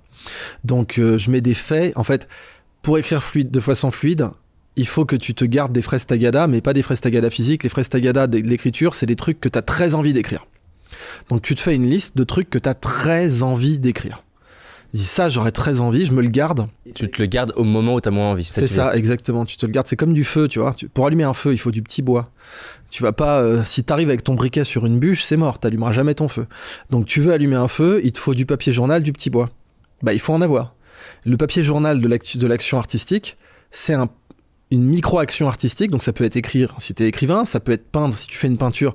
Tiens, cette partie-là les yeux de la nana, j'ai très envie de les peindre. Donc je me les garde. Ça va te permettre de t'y mettre. Ça va enlever la barrière d'entrée. J'ai vraiment pas envie, là c'est chiant, c'est aussi chiant qu'un Excel ou quoi, j'ai pas envie de m'y mettre. Tu te gardes dans l'écriture les trucs qui ont la barrière d'entrée la plus inexistante, ça j'ai très envie d'en parler, je me les garde. Ce fait, cette blague, cette anecdote, j'ai très envie de l'écrire. Bah, tu l'écris surtout pas en premier du coup, tu t'attends les jours où t'es démotivé pour faire ce chapitre-là. Donc dans les chapitres, je saupoudre d'anecdotes dont j'ai envie de parler, parce que écrire c'est comme faire une conf. Si tu prends pas de plaisir, ton audience s'en prendra pas. Donc si t'as souffert à écrire, toute chose égale par ailleurs, là je parle vraiment pour la non-fiction. Après quand c'est de la fiction, tu peux avoir souffert à écrire et ton audience adorera lire ce que tu as lu. Typiquement, Shelley pour Frankenstein. Mais elle, c'était un exutoire, c'était cathartique, c'était... Voilà. Mais pour le non-fiction, typiquement un éditorial de presse, tu vois, un article, un documentaire. ou un essai. Toute chose égale par ailleurs, si tu as pris du plaisir à l'écrire, ton audience aura du plaisir à le lire.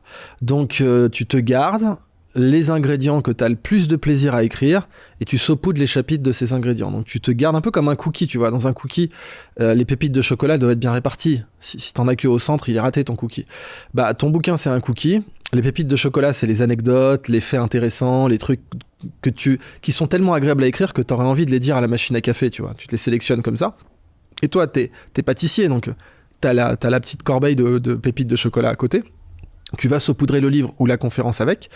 Et du coup, bah, faut te les être gardés. Il faut que tu ailles acheter tes pépites de chocolat. Et les pépites de chocolat, c'est des faits, des anecdotes, des histoires drôles, des petits trucs, des trucs que tu aurais envie de raconter à la machine à café. Et en fait, ça, pour apprendre à écrire, c'est la meilleure stratégie parce que ça te fait une transition fluide entre quelque chose qui est naturel, parler à un pote à la machine à café, facile, simple, dans la voiture, vous êtes sur le chemin des vacances, tu te dis, mon Dieu, tu sais, la fameuse angoisse de la page blanche, c'est parce que la page blanche, ça t'intimide. Non, ça c'est clair. Si déjà sur la page blanche, il y a 2-3 trucs qui sont marqués, tu vas y aller. Et ces 2-3 trucs, tu les marques parce que c'est des trucs que tu aurais pu dire dans la voiture. Tu pars en week-end à Deauville avec un pote, vous êtes tes sièges passagers, tu lui racontes un truc. Bah, en fait, tu sais déjà écrire.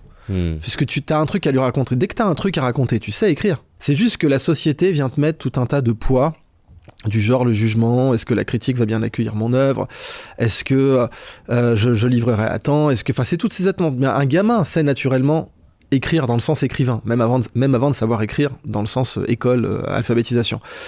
On va faire la transition sur un sujet qui est lié à ça, mais qui n'est pas à l'écrit, qui est plus l'oral. Tu as fait je sais pas combien de conférences. C'est quoi les techniques de prise de parole qui, pour toi, sont les plus... Finalement, si on faisait un peu à la Men in Black, on peut reset le cerveau, t'oublies tout, tu peux garder que 5 concepts pour tes prochaines prises de parole, t'as oublié tout le reste, tu gardes quoi? Même pas 5 du coup, et c'est très bien le coup de Men in Black parce que c'est le but d'une bonne prise de parole, c'est justement de tout oublier, c'est d'enlever toutes les techniques trop cadrées, trop répétitives, trop stéréotypées. Donc il y en a qu'une, tu te concentres sur quelque chose qui te fait plaisir à parler, à décrire. Ça peut être une vanne, je prends le cas de Jane Goodall. Jane Goodall, elle est ultra timide. Donc je suis coach en prise de parole publique, j'ai donné des cours sur les prises de parole publique, j'ai formé des tas de gens sur ces domaines et j'ai été formé par des coachs à l'époque qui m'ont appris des trucs qui m'ont servi et certains que j'ai désinstallés ensuite. Parce que tu sais, c'est toujours pareil, devenir un maître, c'est apprendre les techniques, devenir un grand maître, c'est désinstaller les techniques. Et donc le coup du flashouille de Men in Black, c'est parfait pour ça, parce que pour devenir un grand maître en prise de parole publique, il faut avoir désinstallé tous les trucs stéréotypés qu'on t'apprend. Comme quoi, par exemple? Je suis très excité d'être là aujourd'hui, vraiment. Je suis très excité, grand sourire. Est-ce que vous êtes excité aussi? Vraiment. Bon. Et que tu vois dans les keynotes d'Apple, c'est des trucs de manuel, ça. Tu peux toujours ressortir un truc de manuel, hein, même quand t'es un grand maître. T'as des grands maîtres qui ressortent à la boxe, t'as des grands maîtres de boxe qui te ressortent des trucs de manuel, même à des matchs pour la Coupe du Monde, tu vois, pour un titre mondial, je veux dire. Mais bon, ça fait partie des trucs stéréotypés que toutes les écoles de prise de parole publique vont t'apprendre. Allez, donne-moi en 3 des trucs stéréotypés. Alors, t'as le fait que ton audience doit passer par 3 étapes. Bon sang, je le savais pas, je suis bien content de le savoir, j'aimerais en savoir plus. Voilà. Donc ça, c'est des trucs classiques. Ça m'a été appris par Phil Wacknell, un de mes premiers mentors en prise de parole publique. Tu dois faire passer ton audience par ces 3 étapes quand tu fais une conf. Je le savais pas, je suis bien content de le savoir, j'aimerais en savoir plus. Si jamais t'oublies le j'aimerais en savoir plus, tu détruis l'appétit de la personne. C'est comme un chef étoilé. Alain Passard, tu vois, par exemple, immense chef étoilé, je crois que c'est le gars qui a resté 3 étoiles le plus longtemps de toute l'histoire. Et il travaille la digestibilité de ses plats. T'as beaucoup d'étoilés qui te font des plats prestige qui sont lourds, genre le lièvre à la royale ou le canard en presse, canard au sang, canard à la presse. Tu sors de là, t'en peux plus, tu vois. Les plats d'Alain Passard, il te fait 14 services à base de légumes souvent, mais pas que, hein, il est pas végétarien. Et tu sors, t'es rassasié, c'est pas de la nouvelle cuisine, mais t'as envie de revenir. Tu te hais pas d'avoir l'estomac plein. Mais comment toi tu définis justement là c'est assez ou entre guillemets à partir de là c'est trop? C'est comme un chef.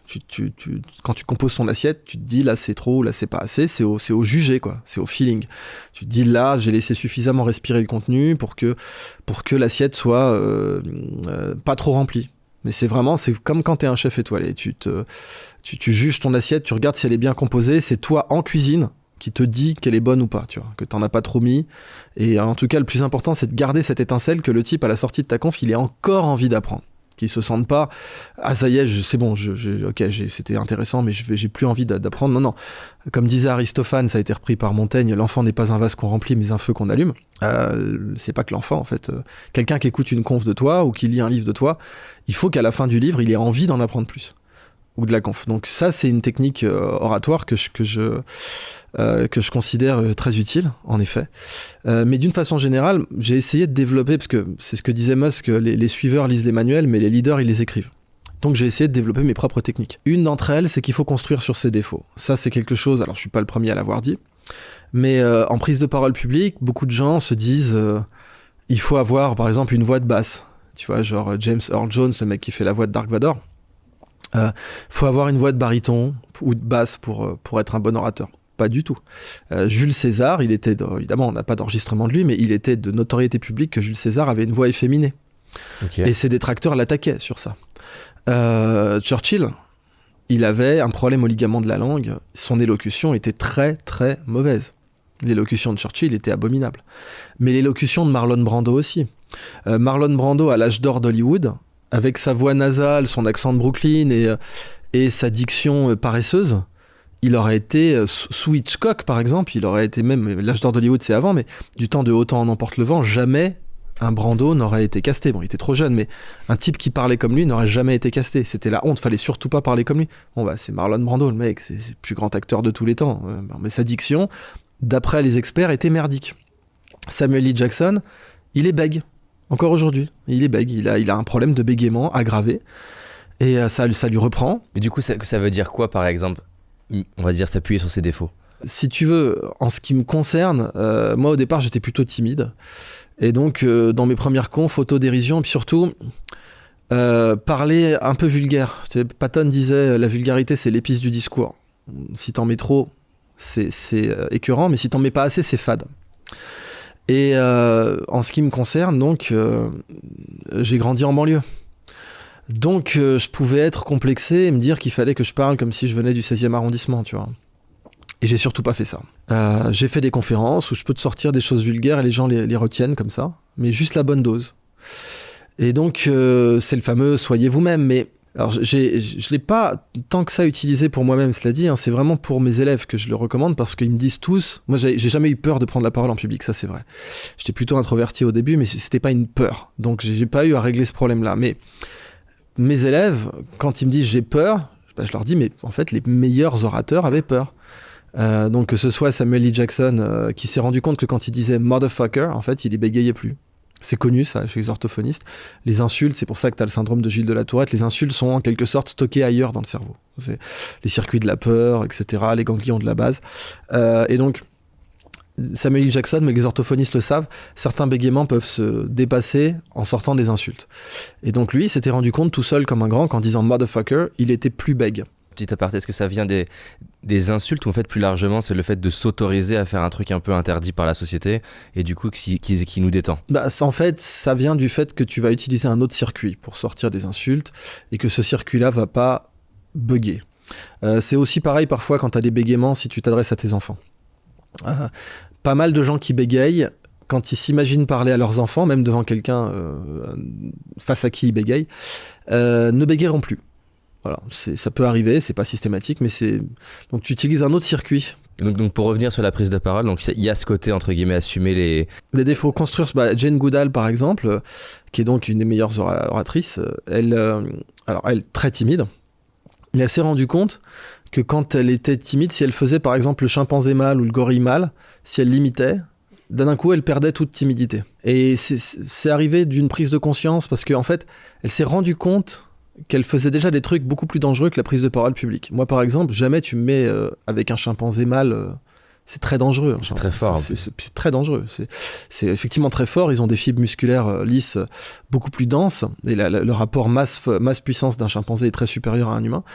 Et puis, ils ont une mâchoire de ouf. Ils peuvent t'arracher la tête. Il y a des cas très graves de gens qui ont été bouffés par des chimpanzés. Enfin, c'est un animal dangereux. C'est plus dangereux qu'un pitbull. Et ça peut être très violent. Et ça peut être incroyablement violent, en effet. Et Jane Goodall, du haut de ses 1m40, elle s'est rendue compte, en fait, quand elle a pris conscience de ce qu'elle faisait, des trucs que même Jérôme Le Banner aurait pas fait, tu vois. Donc, quand elle s'est rendue compte qu'elle avait peur d'un truc qui était très inférieur à ce qu'elle faisait déjà, ça a débloqué son trac. Il y a une grosse partie de son trac qui est partie, tu vois. Parce que là, elle s'est dit, mais en fait, je suis déjà capable de prendre la parole en public, je suis déjà capable de faire ça. Et ça, c'est la vraie prise de conscience pour tout quand tu veux écrire. C'est pour ça que je te disais, une fois que tu as compris que quand tu parles à un pote en chemin pour un week-end à Deauville en voiture, tu es déjà en train d'écrire. Ce que tu fais, c'est de l'écriture. Il suffirait que tu notes ce que tu es en train de lui dire et tu serais en train d'écrire un bouquin.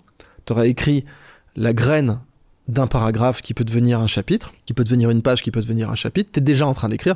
Une fois que t'as compris que le truc qui te terrifie, dont tu te dis que tu peux pas le faire, t'es déjà en train de le faire. Il y a plein de situations où t'as déjà fait mieux que ça. Bah d'un coup, t'as un déclic dans ta tête, tu te dis « Ah mais en fait, je suis déjà orateur, je suis déjà écrivain, je suis déjà artiste. »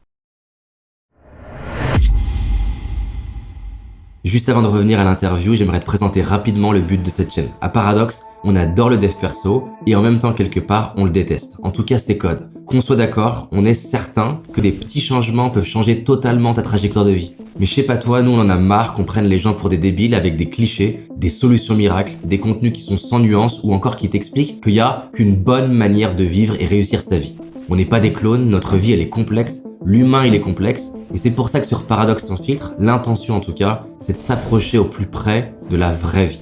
L'idée c'est que tu t'assois avec nous pour passer un bon moment avec des gens au parcours hors du commun, souvent inaccessibles, et on découvre ensemble les coulisses de leur vie. On rentre dans leur tête et on fait ressortir les paradoxes qui ont changé leur vie. L'idée c'est de t'apporter un max de valeur. Sur Paradoxe sans fil, tu vas retrouver des formats longs et bruts, le genre qui fait plaisir quand on est à la salle de sport, dans les transports ou simplement quand on a envie de se détendre mais en même temps continuer de nourrir son esprit.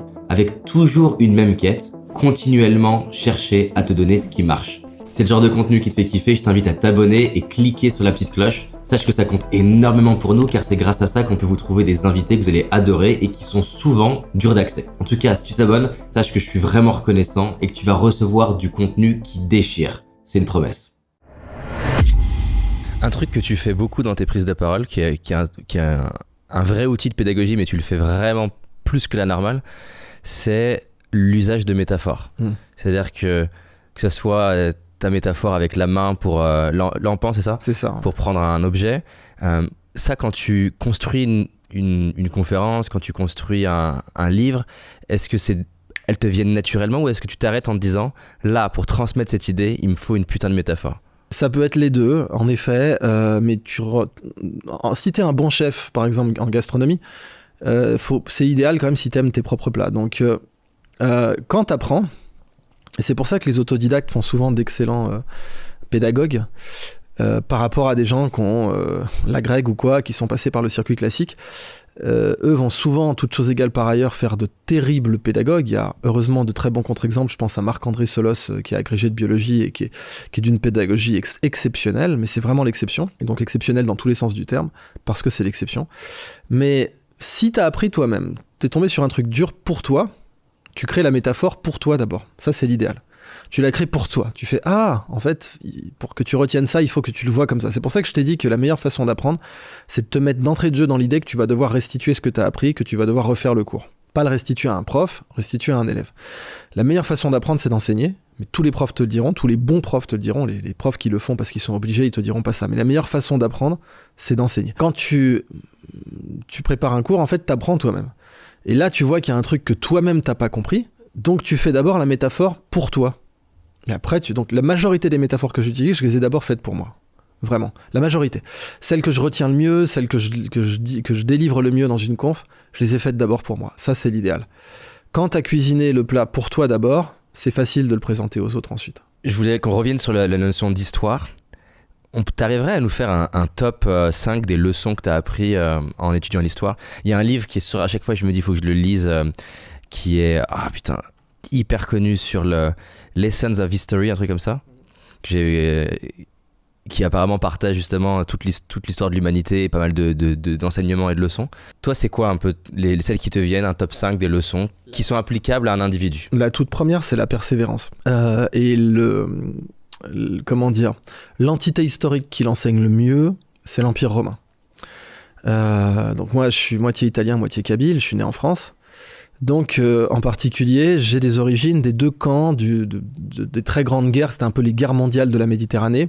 C'était les guerres puniques, la guerre entre Rome et Carthage. Donc, Carthage, l'actuelle Tunis, et Rome, à Rome aujourd'hui. Et les guerres puniques, c'est vraiment des guerres qui montrent à quel point les Romains, ils lâchent jamais l'affaire.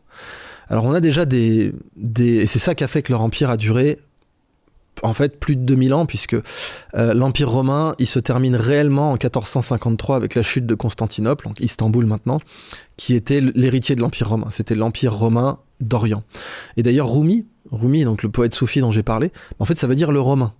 Ça veut dire le romain parce qu'il avait grandi à Roum, l'Empire romain, enfin, il était proche de l'Empire romain d'Orient. Donc en fait, l'Empire romain, c'est 753, 1453, pour simplifier. 753 avant Jésus-Christ, 1453 après Jésus-Christ. Donc on est sur 2200 ans. Je pourrais pas te répondre qu'est-ce qui leur a permis, mais par contre dans l'histoire ils ont été persévérants et c'est ça qui a fait d'eux c'est ça qui a fait d'eux le seul empire qui a pu unifier la Méditerranée. Il y en a pas d'autres. C'est les seuls. C'est les seuls qui ont contrôlé toute la Méditerranée. Les Américains non, les Espagnols non, les Turcs non, la France non plus, les Anglais non plus. Personne n'a réussi à unifier la Méditerranée. Il y a que eux. Et ils ont réussi parce qu'ils lâchaient jamais l'affaire. Alors je te donne juste un exemple, je sais pas pourquoi, je sais pas d'où ça vient, même les historiens en débattent d'où ça vient, qu'est-ce qui fait que eux, c'était une pauvre petite cité-état née dans un marécage à la con, parce que c'était un marécage Rome, c'était dégueulasse, c'était un camp de réfugiés, c'était la cour des miracles, c'était limite une ZAD en fait. Est-ce que tu penses que ça peut venir du fait que dans la culture romaine, le rapport à la douleur, il est très différent de notre société d'aujourd'hui, dans le sens où aujourd'hui, on croit qu'être heureux, c'est une vie avec une absence d'inconfort, de challenge, de stress, de difficultés. Et j'ai l'impression que dans la philosophie d'un Romain, c'est pas censé être facile. Alors, t'avais bien pire dans ce cas-là. Parce que oui, ok, mais t'avais les Spartiates, t'avais Sparte, c'était encore pire. Eux, c'était encore plus des déglingos, tu vois. T'avais les Germains, les Gaulois. De sagesse à côté, non ? Normalement non, parce que t'as des grands philosophes qui viennent de Sparte. T'as Chilon de Lacédémone, donc Lacédémone c'est Sparte, Chilon de Sparte, grand philosophe. Donc ils avaient des philosophes, ils avaient tout ce qu'il fallait, mais bon, c'est pas devenu. Alors certains te disent que c'était la forme de leur société. C'est basé sur l'esclavage. T'avais 10 esclaves par habitant à un moment, tu vois. C'était un vrai problème. Donc peut-être que c'est ça. Mais il y a un passage que j'aime beaucoup dans l'histoire de Rome. Les Romains ont appris à se battre comme ils se battaient avec les Samnites. C'est un peuple contre lesquels ils se sont beaucoup battus, un peuple des montagnes, qui s'appelait donc les Samnites au centre de l'Italie. Et ce peuple des Samnites, les Romains se sont fait battre par eux plusieurs fois. Notamment à une bataille qui s'appelle la bataille des Fourches Caudines, et c'est de là que vient l'expression passer sous les fourches caudines en français, où ils se sont fait fumer. Et ils se sont fait humilier et passer sous les fourches caudines. Bon. Et il y a le général qui les bat, qui écrit à son père, et on a encore, alors, il a été transmis, la lettre qu'il écrit à son père. Il dit, qu'est-ce qu'on fait avec ces Romains ? On les a fait prisonniers, on les bute ou on les bute pas ? Et le père du général Samnite dit à son fils, surtout ne les tue pas, parce que je connais très bien les Romains, méfie-toi, ils reviennent toujours. Il lui dit clairement, fils, fais attention, j'ai une leçon à te donner. Ces mecs-là, tu les connais pas, mais moi je les connais, ils reviennent toujours. Tu les as battus une fois, ils vont revenir. Tu les as battus 2 fois, ils vont revenir. Et à la fin, ils vont gagner. Et toutes les grandes guerres de Rome, c'est ça.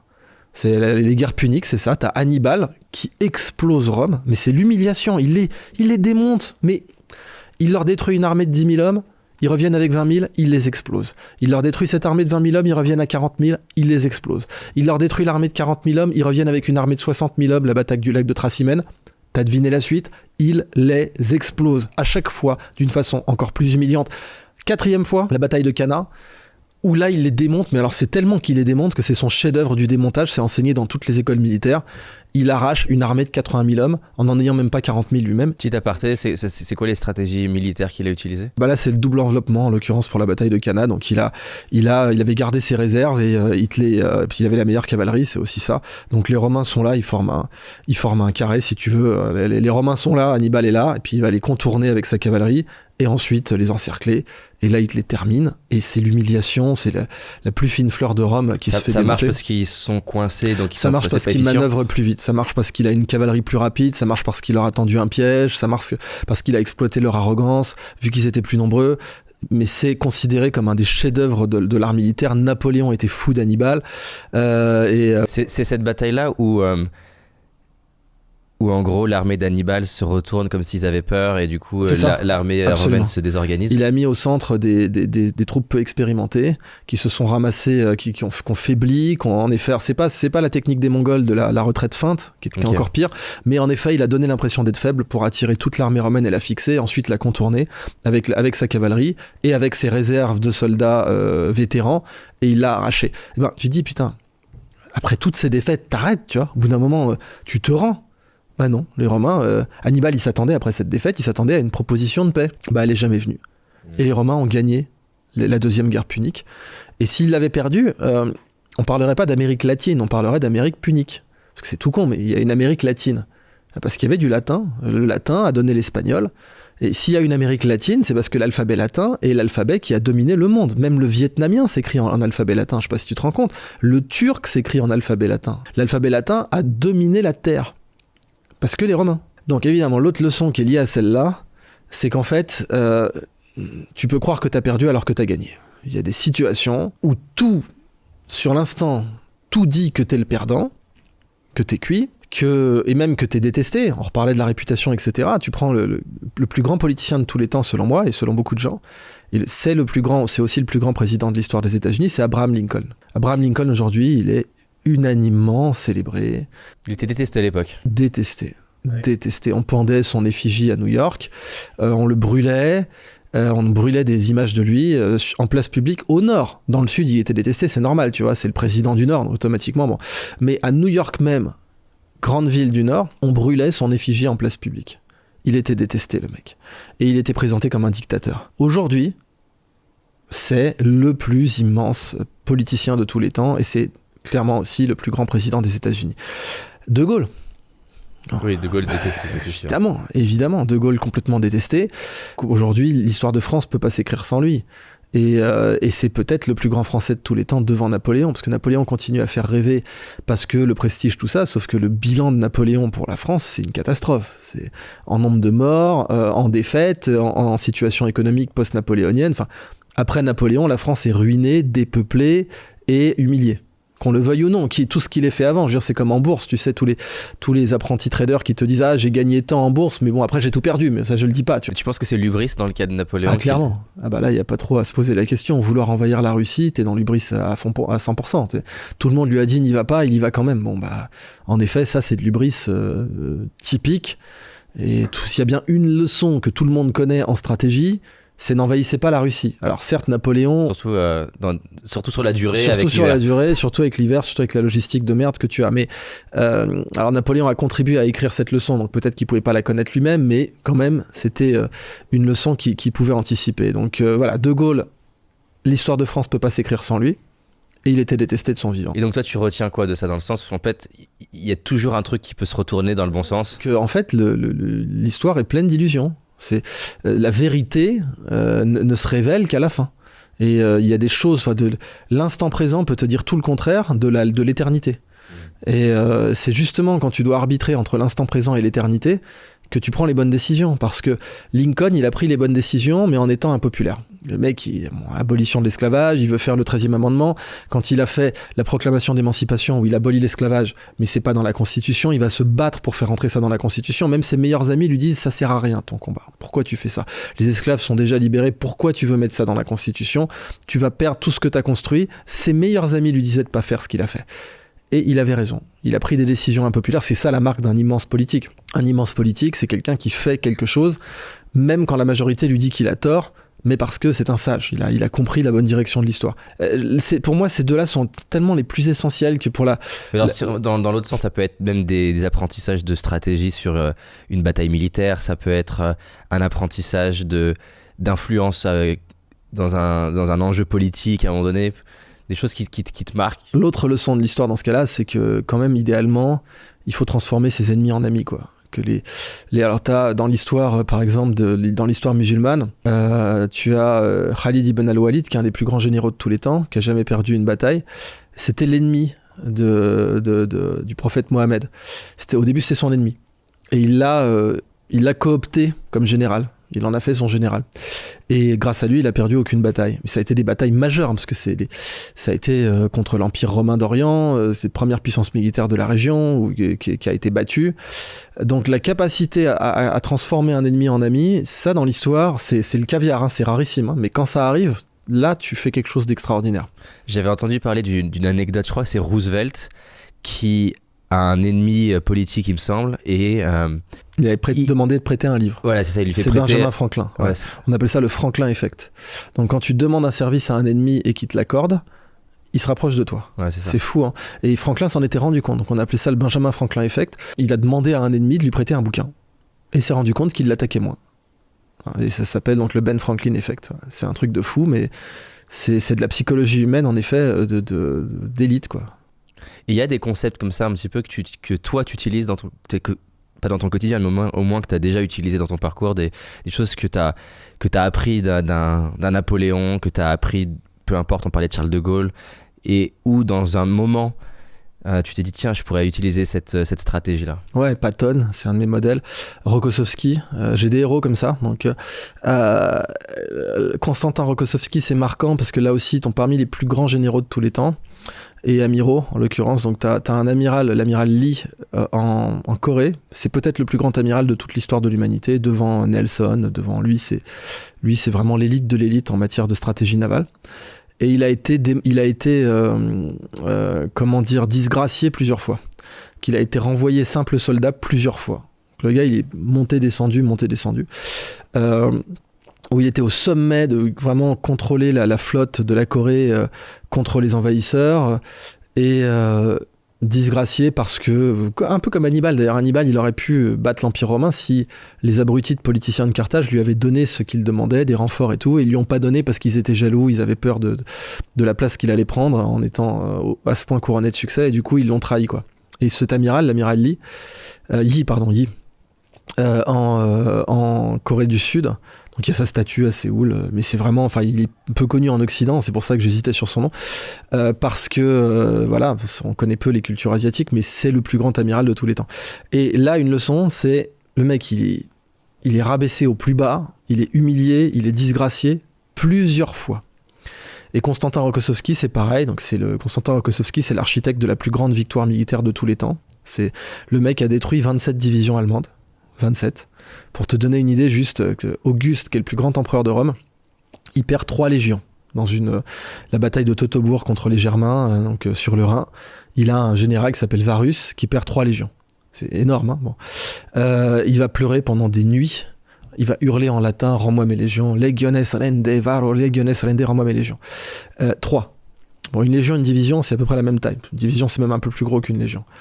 Là, c'est 27. Ce mec, Constantin Rokossovski, il a éclaté 27 divisions allemandes. Personne dans l'histoire de l'humanité n'a infligé une telle défaite à quelqu'un, tout confondu, que ce soit Napoléon, Alexandre, ce que tu veux. Et bien pareil, Rokossovski, qui c'était ? C'est un mec qui a été disgracié. Il était officier, et Staline s'est méfié de lui à un moment, pour tout un tas de raisons politiques. De toute façon, Staline était parano, il y a eu les purges staliniennes, et il l'a envoyé au goulag. Il lui a fait arracher les ongles, plusieurs fois. Il lui a fait des exécutions simulées. Donc le mec, on te réveille à 4h du mat, on te bande les yeux, t'entends les coups de feu qui partent, puis tu te rends compte que tu les as entendus, donc t'es pas mort. Donc Constantin Rokossovski, après des exécutions simulées, se fait arracher les ongles et être disgracié, être revenu simple, même prisonnier, même pas soldat, alors qu'il était général. Bah, les Allemands envahissent la Russie, Staline le rappelle. Et il lui serre la main, il voit qu'il a plus d'ongles, il lui fait « Bah alors camarade, faut prendre soin de ses ongles un peu, tu vois. » Enfin, bah là, c'est une leçon historique, quoi. Le rebond. Le mec, il est humilié, il repart de zéro, et il va devenir un des plus grands généraux de la Deuxième Guerre mondiale, et il va être l'architecte de cette bataille qu'on appelle l'opération Bagration, où il va infliger la plus grosse défaite jamais infligée à qui que ce soit. L'armée qui s'est pris la plus grosse branlée dans l'histoire humaine, c'est l'armée allemande. 27 divisions annihilées dans une seule bataille, une seule grande opération. Donc voilà les rebonds dans l'histoire. Et ça, toi, tu l'utilises comment ? Tu l'utilises en mode... Dans ta vie, tu te dis l'échec n'est jamais final, comme disait Churchill. L'échec n'est jamais final, ou parfois même l'échec est un diplôme. Quand je disais à mes élèves l'échec est un diplôme, c'est vrai. Mais est-ce que tu l'utilises en mode... Tu vois, par exemple, un truc qui m'a aidé pendant longtemps, c'est que naturellement, j'ai démarré à 22 ans, j'en faisais en plus 12 physiquement, donc les gens étaient généreux sur YouTube. Et j'utilisais en fait certaines critiques ou quoi comme fuel en mode rendez-vous dans 10 ans. Je vais tellement bosser que vous allez fermer votre gueule. Ouais. Est-ce que tu l'utilises de cette manière-là, dans le sens un fuel de les choses peuvent se retourner dans des moments qui sont plus durs pour toi? Un peu, à une époque oui, comme toi, quand j'avais plutôt la vingtaine. Maintenant je m'en fous tellement que honnêtement c'est plus ça le sujet. Mais parfois, tu sais que par exemple Barack Obama faisait ça au dîner des correspondants de la Maison Blanche. Il prenait toutes les attaques qu'il avait reçues et il les transformait en blagues. C'est même pas lui qui les écrivait, il payait des écrivains de stand-up pour faire des blagues à partir des attaques qu'il avait reçues. Par exemple, on l'avait accusé d'être un musulman déguisé, d'être un musulman en secret, et il te fait une blague au dîner des correspondants, il dit quand même vous savez, être président des États-Unis c'est dur, enfin il faut que je négocie avec l'Iran, il faut que je négocie avec Cuba, il faut que je règle notre système de sécurité sociale, tout ça en trouvant le temps de faire 5 prières par jour. Et ça avait fait marrer tout le monde et il désamorçait. Ouais, c'est professionnel, hein. Il est pas parti comme ça, hein. Il s'est entouré de gens qui écrivaient ses vannes, qui lui ont appris le tempo dans ses discours. Parce que Barack Obama, sur le plan oratoire, c'est un mec qui hésite pas mal, hein. D'ailleurs il utilise des prompteurs et tu le vois souvent faire des E, ce qui est pas un truc là que je dis vraiment à mes élèves, il n'y a aucune raison d'être complexé par un E, aucun. Un E c'est quoi? C'est les cordes vocales humaines, elles ont besoin il y a un coup d'activation, prendre la parole, tu vois, c'est tu dois les... Et tu fais E quand tu veux garder tes cordes vocales chaudes le temps de trouver le mot suivant. C'est tout, en fait. C'est tout. Il n'y a pas de disgrâce à faire E. C'est que tu veux garder, tu vois là, E, tu dois penser à ce que tu vas dire et tu veux pas refaire l'effort de réactiver tes cordes vocales, donc tu les gardes vibrantes, un peu comme si tu coupais le moteur d'une voiture, tu sais, quand tu t'arrêtes, tu coupes le moteur, le E, c'est laisser tourner le moteur. Littéralement, c'est ça comme comportement, donc il n'y a aucune honte sur le plan oratoire à sortir un E. Mais Barack Obama, il en faisait beaucoup, et évidemment ses détracteurs le lui disaient. Donc, c'est pas de l'excellence oratoire vu que vous faites des E. Bon, ça se discute, mais c'est quelqu'un qui s'entraîne, hein, qui a eu des conseillers en com, et qui, pour ses vannes, les a faites littéralement écrire par une équipe de scénaristes hollywoodiens ou de scénaristes de shows de stand-up pour transformer les attaques qu'il avait reçues en blagues. Et donc c'est un pro, quoi. Il donne l'impression de faire ça spontanément, mais c'est un pro avec de gros moyens. Trop bien. Un truc qui revient un peu en tâche de fond là tout le long via les héros que tu utilises, c'est beaucoup des personnes qui ont un peu un côté contrarian. Ouais. Je sais pas comment on dit en français. On dit contrarien maintenant, même en français. Contrarian, okay. Ouais. Donc vraiment challenger le statu quo, aller un peu en opposition avec la pensée contraire. J'ai fini récemment Antifragile de Nassim Nicolas Taleb et c'est vraiment... Il y a plein de fois où dans le lit je disais à ma femme c'est vraiment malade. Il me faisait rire dans sa manière de challenger. Parce qu'il est très cash en plus. Hein, donc, très cash et d'aller à contre-courant sur des trucs qui sont même en apparence loin de son expertise, même si du coup son expertise est en statistique, ça fait sens. Comme je crois qu'il dit à un moment donné, je mange aucun fruit qui n'ont pas dans leur nom une racine... latine, ou je sais plus ce qu'il dit parce qu'il est libanais, enfin en tout cas parce qu'il veut que des aliments qui sur lesquels on a les Felindy, voilà, sur lesquels on a beaucoup de recul, ouais. Donc bref, il va assez à contre-courant. Une question que je voulais creuser avec toi, j'ai l'impression que t'as souvent, par rapport à une idée qui est populaire, deux camps. Tu vas avoir le camp des personnes qui vont être d'accord mais ils savent même pas vraiment pourquoi ils sont d'accord, parce que c'est un peu la pensée populaire, donc il faut être d'accord et je me comporte un peu en clone.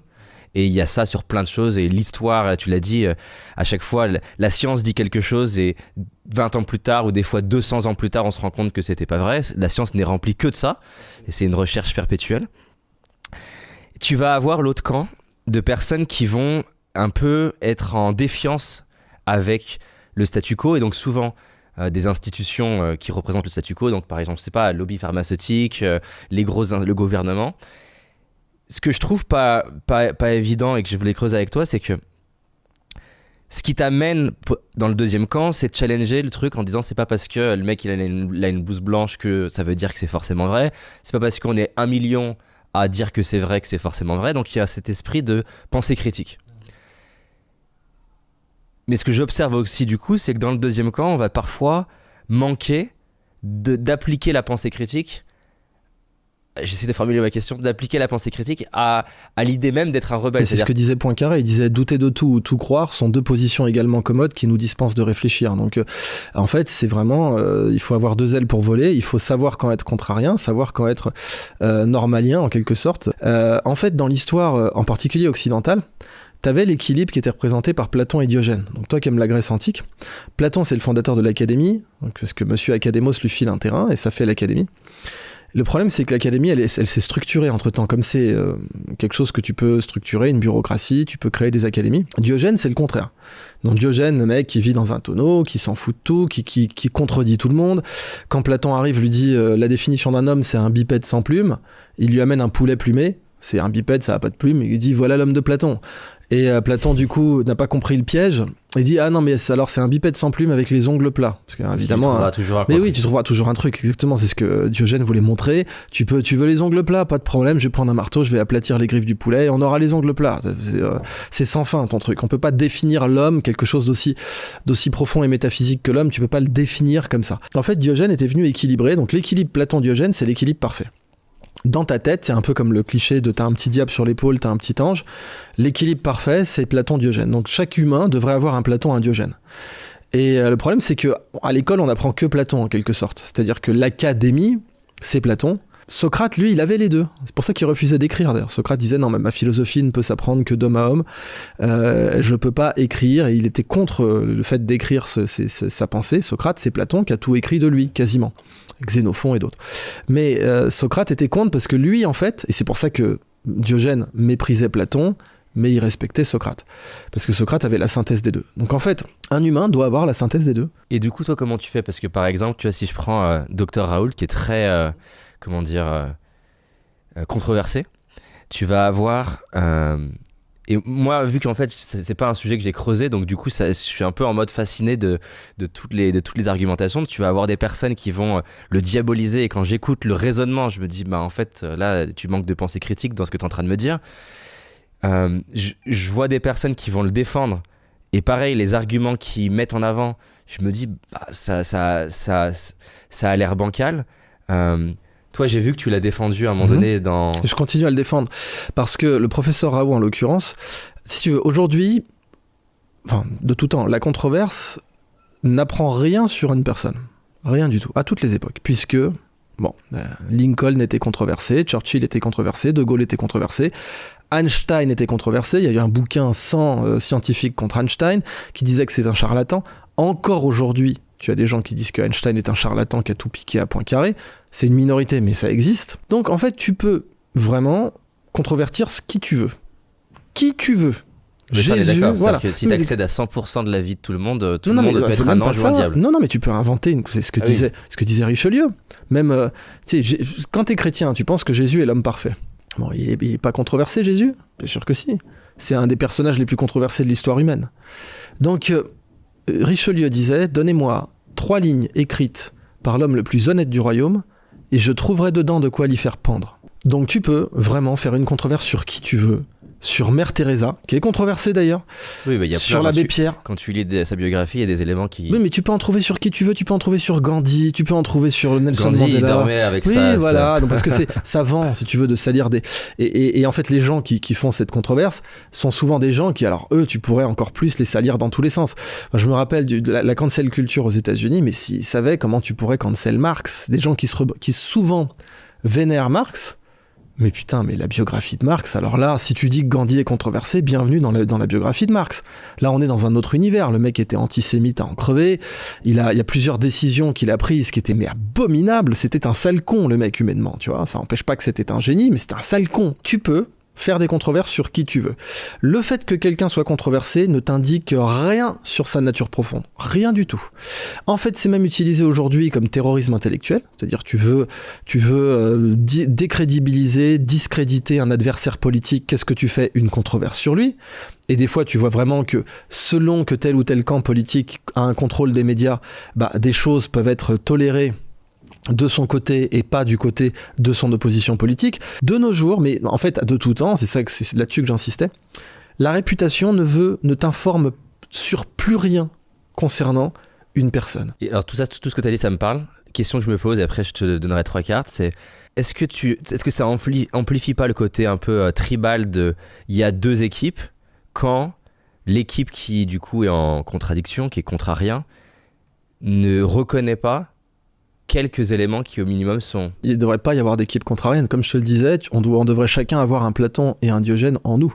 Tu vois, c'est comme par exemple en vente, il y a un phénomène qui est intéressant quand une entreprise elle est capable de reconnaître mon produit, Oui, il a moins tel bon- défaut. Il est moins bon Je suis là-dessus. d'accord avec toi. Du coup, il y Mais- a un effet de confiance qui est plus élevé. Je suis d'accord avec toi, mais quand il s'agit vraiment de ce qu'on appelle la character assassination, qui est une stratégie, c'est une méthode, tu as, et il a été prouvé même que, par exemple, dans les années 50-60, l'industrie du tabac avait payé des articles de presse pour assassiner médiatiquement certains scientifiques. Et ça s'appelle donc la character assassination. Et la CIA, ça a été déclassifié, notamment dans la commission Church en 75, il a été déclassifié que la CIA avait pratiqué la character assassination de façon froide sur certaines cibles, et le FBI aussi. Par exemple, Hemingway passait pour un parano parce qu'il se disait « je suis surveillé ». Ben, en fait, le FBI avait contribué à tenter de faire de la character assassination sur Ernest Hemingway. Mais c'est ça le truc, c'est que si on se dit juste « ah, il y a forcément du vrai des deux côtés », ah bah tu fais gagner le plus fort. Et si tu dis ça doit être 50-50, allez, je reconnais ça doit être 50-50. Bah du coup, quelqu'un qui a accès à plusieurs journaux et qui peut faire du character assassination de façon suivie, tu lui donnes le droit de gagner puisqu'il aura qu'à faire 1 tonne d'articles. Et toi, tu diras, par défaut, la moitié doivent être vrais. Bah en fait, non. Quand tu as 1 tonne d'articles qui assassinent quelqu'un, il est aussi envisageable que 100% soit faux. Je dirais que c'est quoi 2, 3 max questions de pensée critique qui sont utiles à avoir dans son répertoire à chaque fois qu'on fait face à une situation. On revient à l'histoire, c'est-à-dire il faut des éléments de comparaison. Si tu te dis, quand tu veux comprendre, quand tu veux affûter ton esprit critique, regarde l'histoire, parce qu'on a la chance d'avoir toute cette bibliothèque de cas sur lesquels on a du recul. Donc, essaie de trouver un précédent historique ou une situation historiquement comparable. Et c'est là que c'est intéressant d'avoir une culture historique. Parce que par exemple, Lincoln, controversé de son vivant, ultra attaqué, détesté, sa cote de popularité était au plus bas de son vivant. C'est aussi parce qu'il a été assassiné, que c'est devenu un martyr, etc. Bah comprendre ça. Savoir que oui, dans le cas, si on veut comparer pour le cas du professeur Raoult, bah que oui, c'est déclassifié aujourd'hui que l'industrie du tabac aux États-Unis a attaqué dans la presse et dans le monde universitaire les premiers chercheurs qui avaient démontré que le tabac était cancérigène. Ah, t'as la même chose, je sais plus comment il s'appelle ce scientifique qui... j'ai pris quasiment son nom, qui dit qu'en gros le taux de mortalité à l'époque pour les enfants ça vient du fait de pas se laver les mains. Semmelweis, donc c'est Semmelweis à Budapest. Il va, lui, il est mort fou, tellement on l'a niqué, hein, il est mort fou. Ouais. Il est mort en hôpital psychiatrique. Il a juste dit lavez-vous les mains quand vous passez d'une autopsie à une femme enceinte. C'est tout. On est au 19e Ouais, il a siècle. fallu 30 ans pour que ça soit accepté. Semmelweis, et même Louis-Ferdinand Céline a fait sa thèse de médecine sur lui. Parce que c'était un contrarien, mais c'est fou. Le gars, il a juste dit, et alors les femmes le savaient, les femmes à l'époque avaient, pour la majorité, même pas le droit d'avoir une éducation, je te rappelle. Hein. On est au 19e, mais la plupart des femmes n'avaient pas le droit d'avoir une éducation. Si elles en avaient une, c'était des mentors. Donc elles avaient un niveau éducatif inversement proportionnel à celui des contes médecins de l'époque qui disaient non, tu sais, même Pasteur, la théorie des germes, je te rappelle que Pasteur n'était pas médecin. Il n'était pas médecin. Quand il a dit les maladies sont causées par des germes, l'immense majorité des médecins a dit mais c'est un fumiste ce mec. D'ailleurs Pasteur n'a pu faire sa carrière que parce qu'il était payé par les fabricants de vin et de bière dans le Jura, notamment le vin jaune.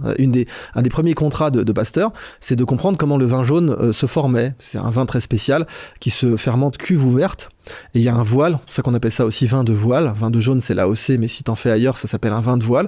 T'as un petit voile de levure qui se forme sur la cuve et il s'évapore, et c'est pour ça que le vin jaune est dans des bouteilles plus petites, parce que t'en perds c'est 62,5 au lieu de 75, que tu perds un peu du volume. Et ben, il a pu faire de médecine que parce qu'il était payé par les fabricants de vin. S'il était allé dans une fac de médecine pour dire j'ai une théorie, c'est des germes qui provoquent les maladies, on lui aurait dit dégage, t'es un charlatan. Donc dans le cas de Semmelweis, il est mort fou parce que juste dire aux abrutis de médecins de l'époque, en fait, travailler un cadavre purulent et garder les mêmes mains quand tu travailles le vagin d'une femme enceinte, en train d'accoucher, parturiente, c'est une connerie, mes amis. C'est pas une bonne idée, tu vois. Et les femmes elles-mêmes le comprennent, puisqu'elles savaient que quand elles accouchaient dans le service de Semmelweis, elles avaient beaucoup moins de chances de mourir.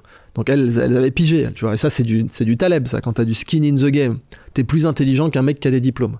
Parce qu'elles ont du skin in the game. Elles ont vu leur meilleur ami crever. Donc elles savent que, en fait, il a raison, Semmelweis.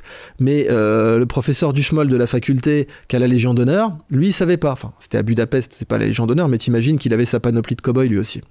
Donc oui, le cas de Semmelweis, c'est marquant pour ça, parce que ça te donne, et ça te permet justement de plaider quand, à notre époque, tu veux défendre quelqu'un, tu peux plaider que non, l'argument d'autorité n'existe pas, qu'à l'époque de Semmelweis, on a un mec qui est mort fou, parce que tu te dis, si au minimum quelques femmes étaient mortes, mais qu'à la fin, ils avaient compris. Mais non, Les mecs, jusqu'au bout, ils l'ont ostracisé, ils ont détruit sa carrière et ils l'ont tellement ruiné qu'il a fini en hôpital psy.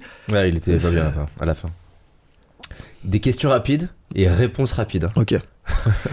C'est quoi ta plus grande peur? Tu sais, j'ai affronté tellement de peurs que là, honnêtement, je sais pas te dire une grande peur. Non, mais une peur. Alors, je pense que j'ai pas encore d'enfants, mais si j'en avais, ce serait clairement de les perdre. Donc, je pense que ça serait ça le premier truc, quoi. Qu'est-ce qui te rend bizarre? Bah, le fait que je m'en fous complètement de ce qu'on pense de moi. Ça, c'est clair que c'est rare, quoi. C'est quoi ton moteur pour aller toujours de l'avant?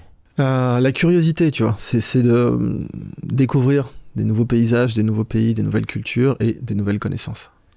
C'est quoi une croyance que t'as qui est un peu à contre-courant et qui va un peu à l'opposition de ce que pensent beaucoup de personnes? Qu'en réalité, le bien et le mal, enfin que le bien et le mal n'existent pas, tel que les cultures les définissent, je parle, hein, pas dans l'absolu, mais que ce que beaucoup de gens appellent bien pourrait en fait c'est être très subjectif. Oui, que malheureusement, qu'il peut exister un mal et un bien absolu, mais que l'immense majorité des cultures ne l'ont pas touché, ne l'ont pas compris. Ouais. Je suis en train de commencer, mais c'est pas évident, à lire Beyond Good and Evil de Nietzsche. Et c'est... Et qui le prenait de l'Orient en fait, hein, parce que Nietzsche s'est beaucoup intéressé à l'Orient, c'est pour ça qu'il avait écrit Ainsi parlait Zarathustra. Et en fait ça c'est de la pensée orientale, même si bon pour Zarathustra pour le coup c'est proche de Mani, donc le manichéisme, c'est des religions proches, mais donc le manichéisme où là il y a vraiment un bien, un mal, deux choses qui s'opposent, quoi. C'est pour ça que ça a donné le mot manichéen en français. Mais en fait, voilà, dans le bouddhisme, dans l'hindouisme, dans le soufisme, t'as cette idée qu'en effet tu transcendes le bien et le mal. Ouais. Et en plus, c'est vraiment compliqué, hein. C'est sûr que cette notion a priori, a posteriori, est-ce qu'un événement il est considéré comme mauvais quand tu te rends compte que finalement 200 ans plus tard il permettait le truc, c'est... Ouais, exactement, et ça a donné Leibniz qui a la grande réflexion pour aller vite sur le tremblement de terre de Lisbonne. Donc c'est Leibniz et Voltaire étaient en contradiction là-dessus. Voltaire avait moqué Leibniz avec le professeur Pangloss dans Tout va pour le mieux dans le meilleur des mondes, donc Candide. C'est le professeur Pangloss qui disait ça, qui représentait Leibniz, parce que Leibniz avait dit en fait le tremblement de terre de Lisbonne qui avait fait des dizaines de milliers de morts, eh ben on le voit pas, mais il en sortira un plus grand bien, je vous le garantis, parce que tout événement naturel, il en sort un plus grand bien sur le long terme. Il s'est fait défoncer pour ça. Ouais, bah, il avait tout à fait raison, parce que sans le tremblement de terre de Lisbonne, l'indépendance du Brésil aurait été retardée de 50 ans. Et ça a contribué à la libération de tout un tas de peuples en Amérique du Sud. Donc il y a toujours en effet un bien qui sort des pires événements, et en particulier les événements naturels. Et dans l'autre sens aussi, du coup. Bah oui, il y a du mal qui sort du bien. C'est le principe du yin et du yang dans le taiji, c'est que t'as le noir au fond du blanc, t'as le blanc au fond du noir. Dernière question, si tu pouvais manger, tu peux créer une table de restaurant avec qui que ce soit, vivant ou décédé, tu mets qui à la table? Et tu leur parles de quoi?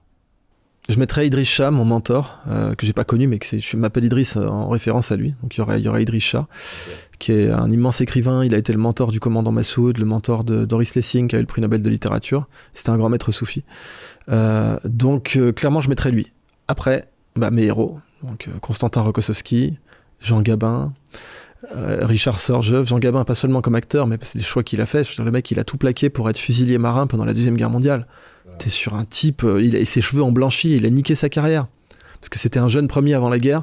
Au lieu de collaborer avec les nazis, comme tant l'ont fait, même des grands acteurs comme Sacha Guitry, lui, il s'engage comme fusilier marin, il voit des atrocités, ses cheveux blanchissent, et après la guerre, la nouvelle garde comme Godard, etc., se moque de lui en disant que c'est un dinosaure, le mec, tu vois. Donc oui, énorme. Donc Rokossovski, Gabin, Lucky Luciano, parrain de la mafia, fondateur des 5 familles à New York. J'aimerais bien lui parler, lui. Tu lui poserais quoi comme question? Ah bah plein, voilà, ça serait... Lui, on est pile dans les paradoxes bien mal d'ailleurs. Ouais, mais c'est ça. Et justement, puisque Lucky Luciano, historiquement, on peut conclure que ce mec a sauvé plus de vies qu'il en a prises dans sa vie. Alors qu'il a tué des gens, c'est un parrain de la mafia. Mais il a aidé les Américains à débarquer en Sicile, il a été un des moteurs de l'élan des succès américains dans la campagne d'Italie, et si on prend le nombre de jours de guerre qu'il a contribué à enlever en aidant les Américains à débarquer en Sicile, et tu comptes le nombre de morts qu'il y a par jour, et tu vois le nombre de jours qu'il a retiré, ce mec a vraiment sauvé plus de vies qu'il en a prises, alors que c'est un parrain de la mafia. Donc oui, ça c'est des gens avec qui j'aimerais discuter. Ouais. Trop bien. Est-ce que tu as une dernière chose que tu veux partager aux personnes qui nous écoutent?